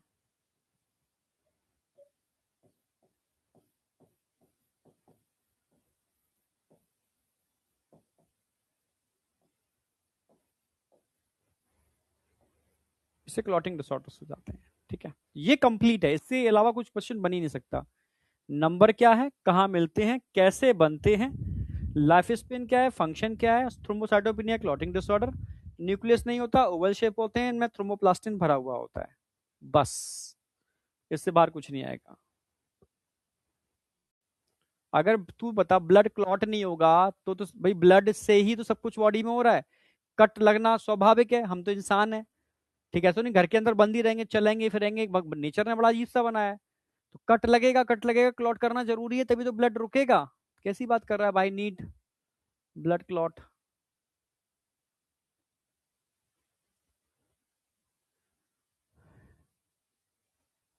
नहीं, डब्ल्यूबीसी का अगर नंबर बढ़ना ये अच्छा इंडिकेशन नहीं है, क्योंकि डब्ल्यूबीसी जितनी जरूरत होते हैं उतने आपके लिम्फेटिक सिस्टम में होते हैं, ब्लड में इनका बढ़ना अच्छा इंडिकेशन नहीं है।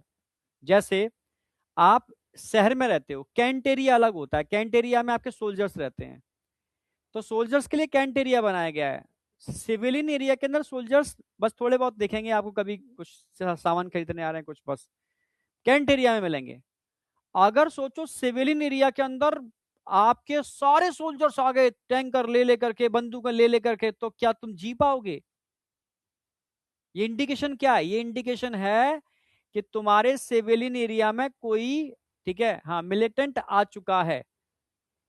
समझ में आ गया? आपकी बॉडी में कोई घुस चुका है, इसीलिए ये ब्लड में बढ़ते हैं, नहीं तो ब्लड में नहीं बढ़ते। ये कहते तुम अपने आराम से रहो, हम अपने, ठीक है, कैंट एरिया में अच्छे से रहते हैं।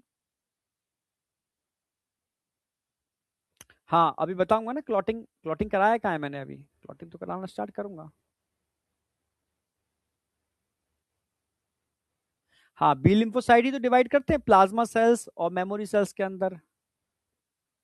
गुलशन बेटा तू डाउट है लिखा कर सीधे, क्या बात है, बस लिखने से काम नहीं बनेगा, पूरी बात लिखा करो उसके अंदर।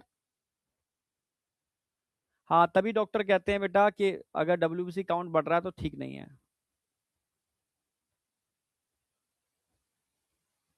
हाँ, कोई इन्फेक्शन है। एनसीईआरटी पर आ रहा हूं मैं अभी।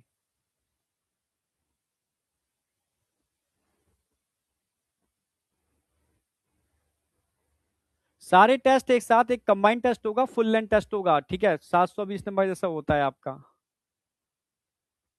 Sir macrophage cell blood vessels में रहते हैं, तो फिर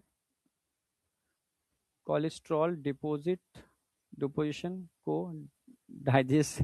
अरे गुलशन बेटा तू कहाँ क्या करता है? गुलशन लिख रहा है कि सर मैक्रोफेज तो आपके ब्लड में रहते हैं, तो ये कोलेस्ट्रॉल डिपोजिट हो रहा है ना, इसको खा क्यों नहीं लेते? वो कोलेस्ट्रॉल नहीं खाते, कोलेस्ट्रॉल तुम खाते हो, ठीक है, वो खाते हैं डेड सेल।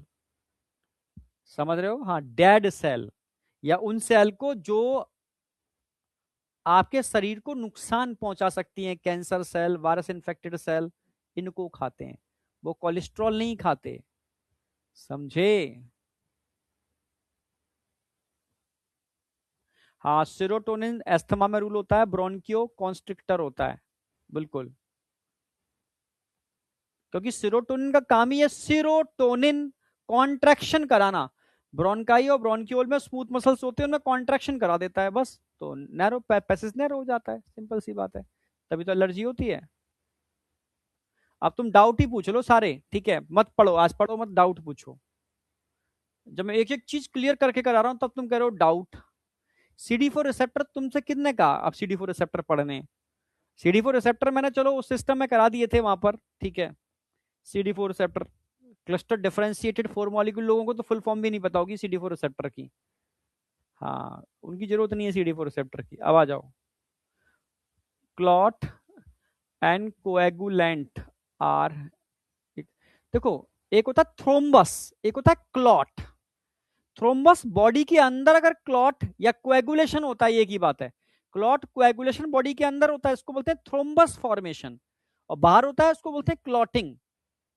समझ रहे हो? ब्रेन हैमरेज हमेशा इंटरनल क्लॉटिंग या थ्रोम्बस फॉर्मेशन की वजह से होता है। चलो, अब आ जाओ।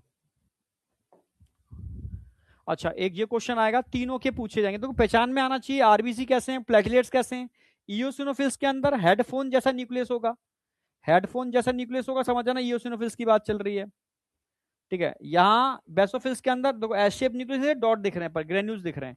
ये मल्टीलोब न्यूक्लियस दिख रहा है, न्यूट्रोफिल्स है। किडनी शेप दिख रहा है, मोनोसाइट है। यहाँ पर भाई टी लिम्फोसाइट में थोड़ा बड़ा न्यूक्लियस होगा, और बी लिम्फोसाइट में थोड़ा छोटा न्यूक्लियस होगा, बस ऐसे याद रखना। नंबर मत भूल जाना, नंबर, नंबर पे क्वेश्चन आएगा। नंबर ऑफ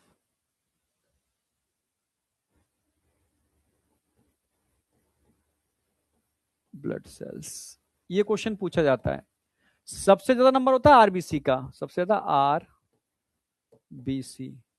आरबीसी के बाद होता है प्लेटिलेट्स, और प्लेटिलेट्स के बाद होता है डब्ल्यूबीसी। डब्ल्यूबीसी, अब डब्ल्यूबीसी में बात करता हूं। डब्ल्यूबीसी में सबसे ज्यादा नंबर किसका होता है? न्यूट्रोफिल्स, शॉर्ट में लिखूंगा। फिर न्यूट्रोफिल्स के बाद किसका होता है? मोनोसाइट, नहीं, लिम्फोसाइट। फिर किसका होता है? मोनोसाइट। फिर किसका होता है? इयोसिनोफिल्स, ये टिप्स पर होना चाहिए। फिर किसका होता है? बैसोफिल्स। अब आ जाओ नंबर पर। आरबीसी कितना होगा? लगभग 5.5 मिलियन। प्लेटलेट्स कितने होंगे? 1.5 से 3.5 लाख। डब्ल्यूबीसी कितने होंगे? 7,000 के आसपास पर एम एम क्यू। ठीक है जी, पर एम एम क्यू है सारे के सारे। न्यूट्रोफिल्स कितने होंगे सबसे ज्यादा? 60 से 65%। लिम्फोसाइट कितने होंगे? 20 से 25%।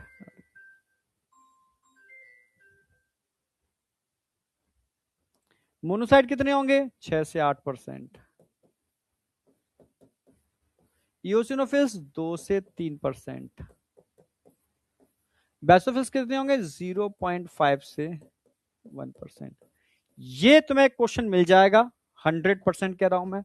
Very very very very important, ये यहां से क्वेश्चन मिल जाएगा आपको। अब आ जाओ नेक्स्ट, क्लॉटिंग ऑफ ब्लड। इसके बाद एनसीईआरटी करा दूंगा क्लॉटिंग ऑफ ब्लड के बाद। डाउट, सेरोटोनिन से ब्रोनकाई को कॉन्ट्रैक्ट क्यों करते हैं सर? सेरोटोनिन की प्रॉपर्टी है कॉन्ट्रैक्शन, सेरोटोनिन की प्रॉपर्टी है, क्यों करते नहीं है? एस्थमा के केस में सेरोटोनिन ब्रोनकाई को कॉन्ट्रैक्ट करते हैं। वैसे ये सेरोटोनिन का काम क्या होता है? जब भी इमरजेंसी होती है, वेसल्स को कॉन्ट्रैक्ट कराना होता है, सरफेस एरिया रिड्यूस करना होता है, वाटर इवेपोरेशन को रोकना होता है, या किसी स्मूथ मसल्स में कॉन्ट्रेक्शन कराना होता है, तब सेरोटोनिन अपना काम करता है। पर यहां पर अगर हाइपर हो गया तो मामला बिगड़ जाएगा। बस वो हाइपर वाला केस है एक। आई या नहीं आई?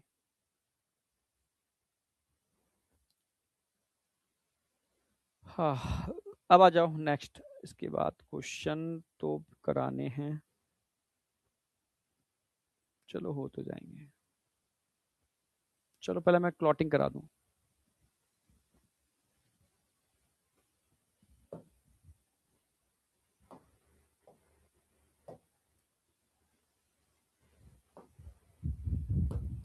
कोएगुलेशन, कोएगुलेशन या क्लॉटिंग एक ही बात होती है। मान लो ये ब्लड वेसल्स है, मान लो ये ब्लड वेसल्स है। मैं अक्सर कर डायग्राम ऐसे ही बनाता हूँ, एक ब्लड वेसल्स बना देता हूँ मैं, थोड़ा समझाने के लिए अच्छा लगता है मुझे ये ऐसे। ऐसे मान लो ये आपके टिश्यू हैं, ब्लड वेसल्स है, इसमें इंजरी हो गई। इंजरी होने से ब्लीडिंग स्टार्ट हो जाती है, ये आप जानते हो। जब कोई इंजरी होगी तो ब्लीडिंग स्टार्ट हो जाएगी। इंजर टिश्यू।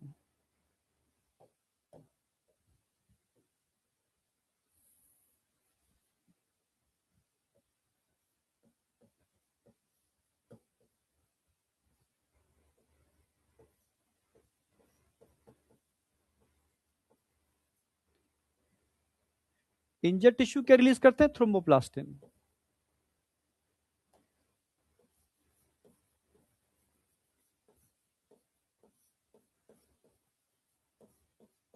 इंजर टिश्यू क्या रिलीज करते हैं? Thromboplastin release.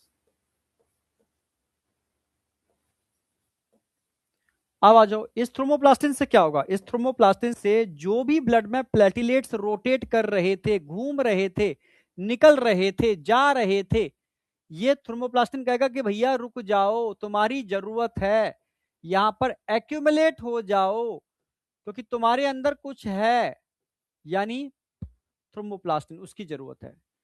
तो इस थ्रोम्बोप्लास्टिन के से क्या हो रहा है? Accumulation of platelets.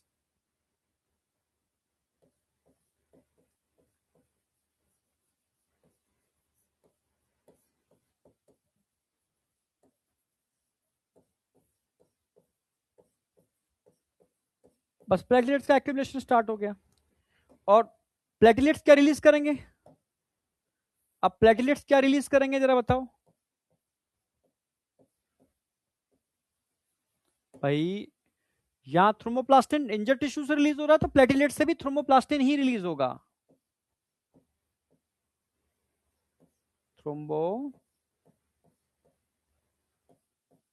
He release होगा। ठीक है, फाइनली ये थ्रोम्बोप्लास्टिन एक एंजाइम को एक्टिवेट करेगा। ठीक है, पर उस एंजाइम के लिए कोफैक्टर का काम कैल्शियम आयन काम करेंगे। ठीक है, ये थ्रोम्बोप्लास्टिन एक आइंस होते हैं, इनके बहुत इंपॉर्टेंट रोल होता है, बिना आइंस के तो पॉसिबल ही नहीं आगे की प्रोसेस। कौन से आइंस?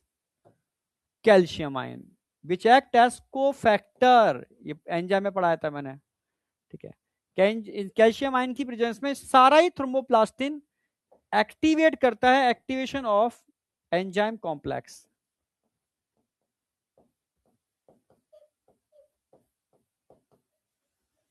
एक्टिवेशन ऑफ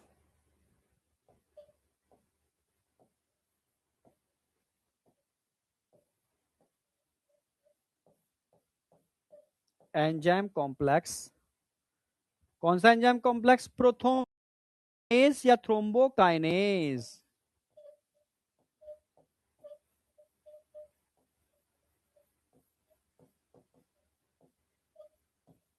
या थ्रोम्बोकाइनेज ही बोल सकते हो।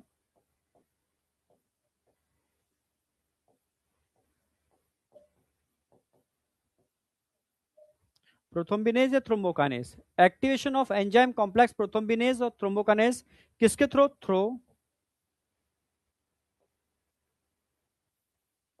Cascade system.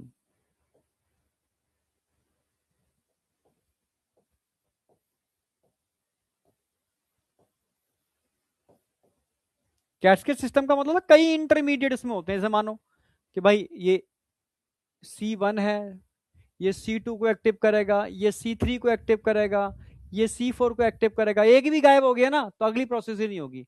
यानी हर रिएक्शन का प्रोडक्ट के लिए कैटलिस्ट का काम करता है, उसको कैस्केड कहते हैं। कैस्केड सिस्टम क्रमबद्ध तरीके से होने वाला सिस्टम, 13 क्लॉटिंग फैक्टर इन्वॉल्व होते हैं। तो ये इसमें कैल्शियम का बहुत इंपॉर्टेंट रोल है। तो कैल्शियम की प्रेजेंस में ही थ्रोम्बोप्लास्टिन इस एंजाइम कॉम्प्लेक्स को एक्टिवेट करता है। अब ये एंजाइम कॉम्प्लेक्स क्या काम करेगा? अब आ जाओ, प्रोथोम्बिनेज या थ्रोम्बोकाइनेज।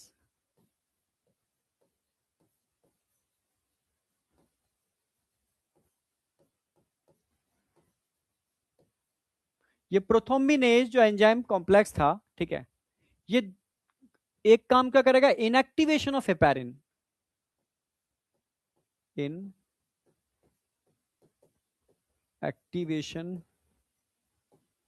Of heparin. कहां पर? जहां पर क्लॉटिंग करानी है वहां पर, पूरी बॉडी में पॉसिबल नहीं है, जहां पर क्लॉटिंग करानी है, इन clotting area,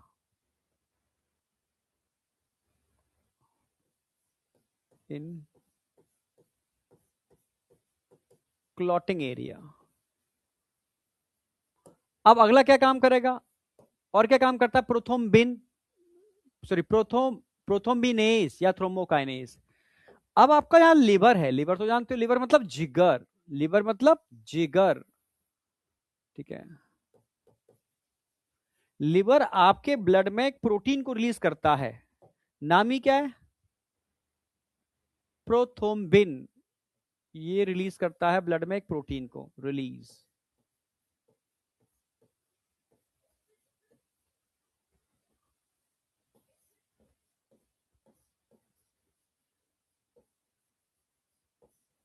prothrombin active inactive inactive, सारे के सारे क्लॉटिंग फैक्टर इनएक्टिव फॉर्म में ही होते हैं, ध्यान रखना। बस इस प्रोथ्रोम्बिन को थ्रोम्बिन में कन्वर्ट करना है, प्रोथ्रोम्बिन को थ्रोम्बिन में कौन काम करेगा, कौन कन्वर्ट करेगा, यही यही जिसको हमने एक्टिव किया है, जगाया है भाई अब तेरी बारी, अब तू इस प्रोथ्रोम्बिन जो ब्लड में पड़ी थी इनएक्टिव फॉर्म में, इसको एक्टिव कर। तो प्रोथ्रोम्बिनेज या थ्रोम्बोकाइनेज इस प्रोथ्रोम्बिन को कन्वर्ट करेगा थ्रोम्बिन में, कहां बन रही थी, लीवर के अंदर, थ्रोम्बिन के अंदर।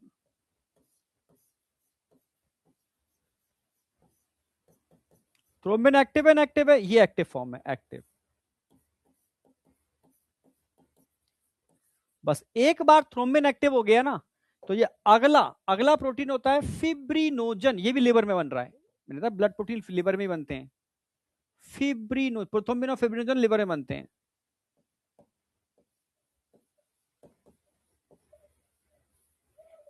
फिब्रिनोजन ये भी एक्टिव होगा इनएक्टिव, भाई ओजन लगा हुआ है इनएक्टिव, प्रो लगा हुआ है इनएक्टिव, इनएक्टिव को रिप्रेजेंट करते हैं, इनएक्टिव होगा।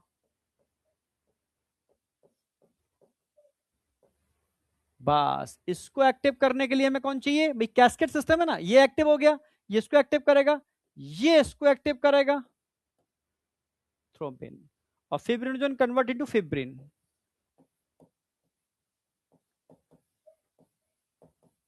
और जो फिब्रिन होते हैं ना, ये क्या होते हैं, it is a insoluble fibre. Fibrin जो होते हैं ना, ये इनसॉल्युबल फाइबर होते हैं, ऐसे ऐसे ऐसे ऐसे जाल बना देते हैं, ये इनसॉल्युबल फाइबर्स होते हैं, जाल बना देते हैं ऐसे ऐसे, ये एक्टिव है, एक्टिव फॉर्म।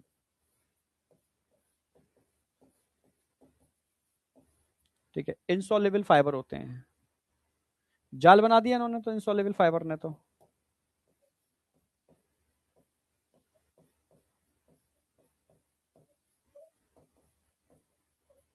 इनसॉल्युबल फाइबर ने जाल बना दिया, इस जाल के अंदर बचे हुए सारे मतलब क्लॉटिंग फैक्टर यूज हो गए ना। अब जो ब्लड की डेड सेल्स होती हैं एटसेट्रा, जो भी ब्लड की फालतू चीजें होंगी, वो इस जाल को भर देंगी, और इसके बाद एक येलो कलर का सब्सटेंस रह जाएगा, यहां पर येलो येलो सब्सटेंस रह जाएगा भाई। सारी चीजें यूज होने के बाद, ब्लड क्लॉटिंग फैक्टर के यूज होने के बाद क्या बचता है, येलो येलो सीरम, सीरम बचेगा, और ये बन गया सॉफ्ट क्लॉट।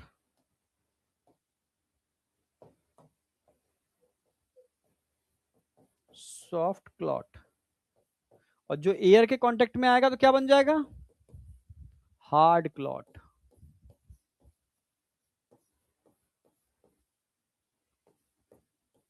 इस तरीके से क्लॉटिंग होती है, इसमें हर प्रोडक्ट अगली रिएक्शन के लिए कैटलिस्ट का काम करता है। आपसे कहा जाए फिब्रिन को एक्टिव कौन करता है, ठीक है, आप बोलोगे थ्रोमिन, थ्रोमिन को एक्टिव कौन करता है, आप बोलोगे, ठीक है, प्रोथ्रोम्बिनेज।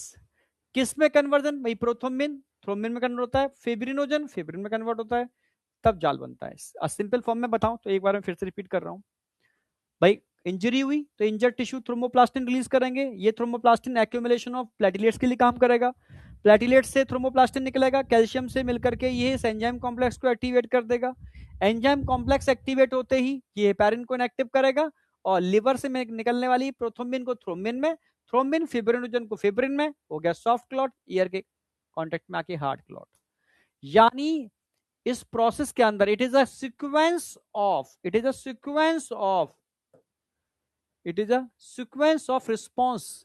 इसी इसी को बोलते हैं हम कैस्केड सिस्टम, जिसमें each product act as catalyst for next reaction.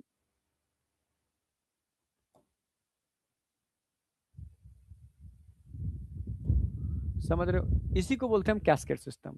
Total कितने क्लॉटिंग फैक्टर होते हैं यहाँ पर, 13 क्लॉटिंग फैक्टर होते हैं, एक्टिव फॉर्म में होते हैं, इनएक्टिव फॉर्म में, इनएक्टिव फॉर्म में होते हैं।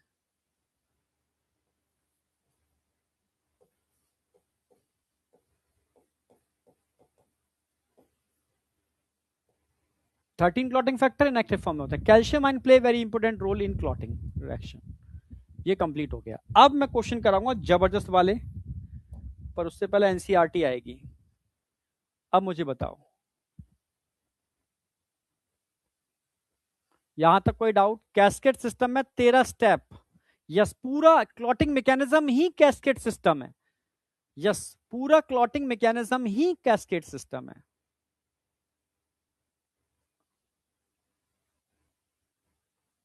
हाँ, प्रोथ्रोम्बिन इनटू थ्रोम्बिन, बिल्कुल सही।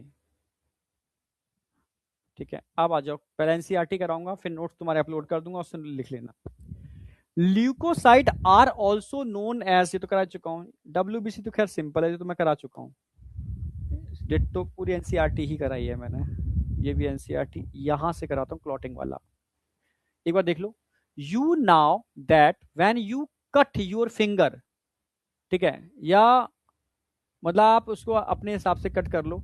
Your wound does not continue to bleed for a long time. क्यों?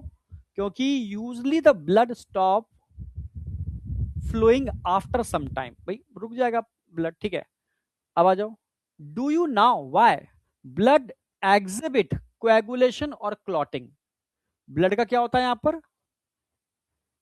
कोएगुलेशन होता है, क्लॉटिंग होता है। इन रिस्पॉन्स टू इंजरी या ट्रोमा, ठीक है, जो इंजरी होती है या ट्रोमा, ट्रोमा सेंटर होते हैं या इंजरी सेंटर जिन्हें कहते हैं। दिस इज, ठीक है, this is the mechanism to prevent excessive loss of blood from the body. You would have observed a dark reddish brown scum formed at the site of, scum मतलब एक clot है, cut और injury के side पर जो बन जाता है। इट इज अ क्लॉट या कोएगुलम। क्लॉट या कोएगुलम एक ही बात होती है। मेनली क्या, it is a network of threads जिनको हम फिब्रिन बोलते हैं। उसका एक नेटवर्क है जिसके अंदर fibrin in which dead and damage formed element of blood are trap. Dead और damage formed element in cells उसमें ट्रैप हो जाते हैं। Fibrins are formed by conversion of inactive fibrinogen. भाई फिब्रिन किससे बनता है? फिब्रिनोजन से बनता है, ठीक है। और कौन बनाता है? Enzyme fibrinogen in the plasma by the enzyme thrombin. भाई प्रोथ्रोम्बिन थ्रोम्बिन में कन्वर्ट होगा, फिर थ्रोम्बिन फिब्रिनोजन को, फिर उल्टा चल रहे हैं, पीछे से आगे चल रहे हैं इसमें। थ्रोम्बिन कैसे बनता है? भाई thrombin in turn to form from another inactive substance prothrombin. Prothrombin से थ्रोम्बिन बनता है। एंड प्रोथ्रोम्बिन से थ्रोम्बिन कौन बनाता है? इसको बनाता है एक एंजाइम कॉम्प्लेक्स जिसको बोलते हैं थ्रोम्बोकाइनेज या प्रोथ्रोम्बिनेज, ठीक है, एवोप्रेशन। This complex is found by the series of linked enzyme reaction. इस series of linked enzyme reaction को ही हम बोलते हैं कैस्केड सिस्टम। इसी को कैस्केड सिस्टम बोलते हैं। Involving a number of factor, which 13 factor होते हैं, present in plasma in inactive form. क्योंकि जितने फैक्टर होते हैं किस फॉर्म में होते हैं? इनएक्टिव फॉर्म में होते हैं। एंड इंजरी और ट्रोमा, ठीक है, stimulate the platelets in the blood to release certain factor which activate the mechanism of coagulation. Certain factor release by the tissue at the site of injury also initiate coagulum. ठीक है, समझ में आ गया होगा, thromboplastin की बात चल रही है। और लास्ट में calcium ion play very important role in clotting. Finish.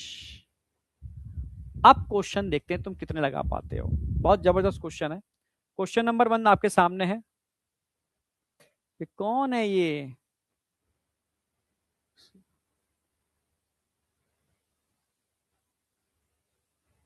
चलो,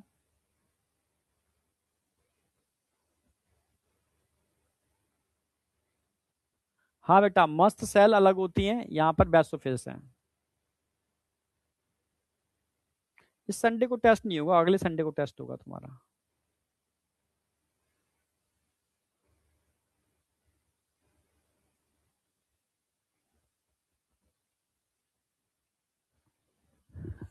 बच्चा क्या लिख रहा है?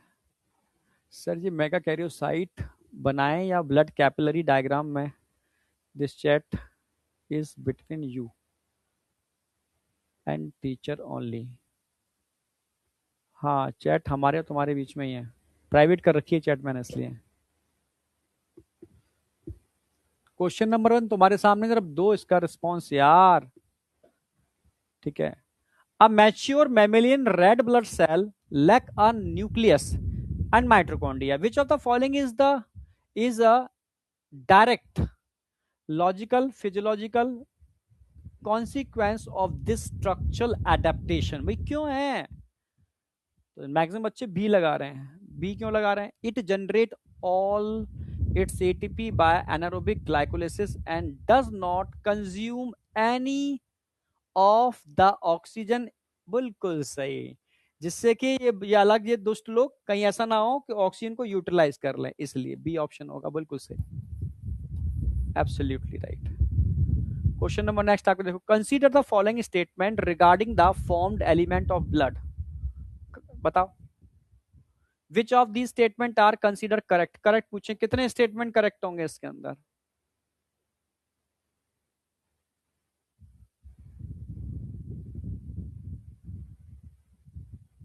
यस, डी ऑल, तीनों स्टेटमेंट करेक्ट हैं,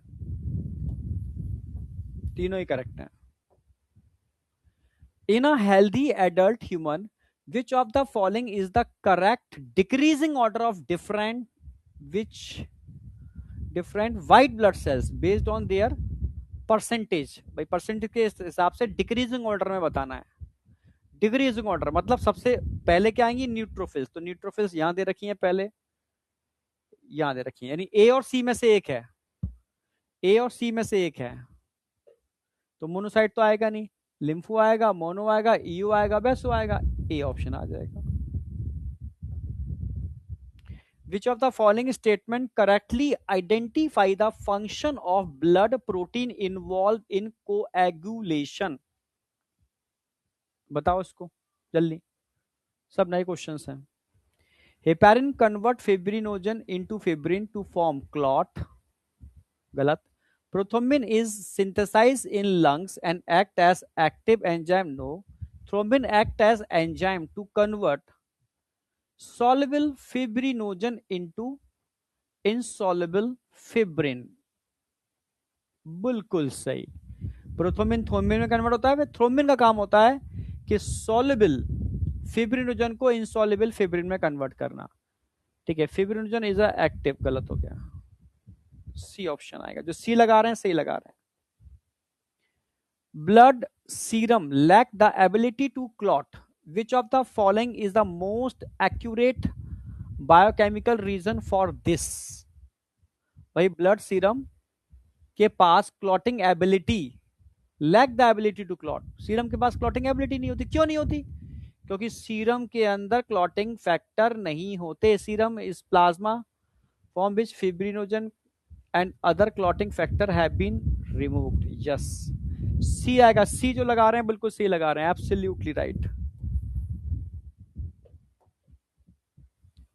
ये तो कर ही लोगे, फॉलोइंग इंजरी, ठीक है। सीक्वेंस है, सीक्वेंस बताओ, कैस्केड की सीक्वेंस क्या होगी? पहले क्या होगा? प्रोथ्रोम्बिन थ्रोम्बिन में कन्वर्ट होगा, थ्रोम्बिन फिब्रिनोजन को फिब्रिन में कन्वर्ट करेगा, पहले ही आएगा, फर्स्ट आना चाहिए ए। फिब्रिनोजन नहीं आएगा,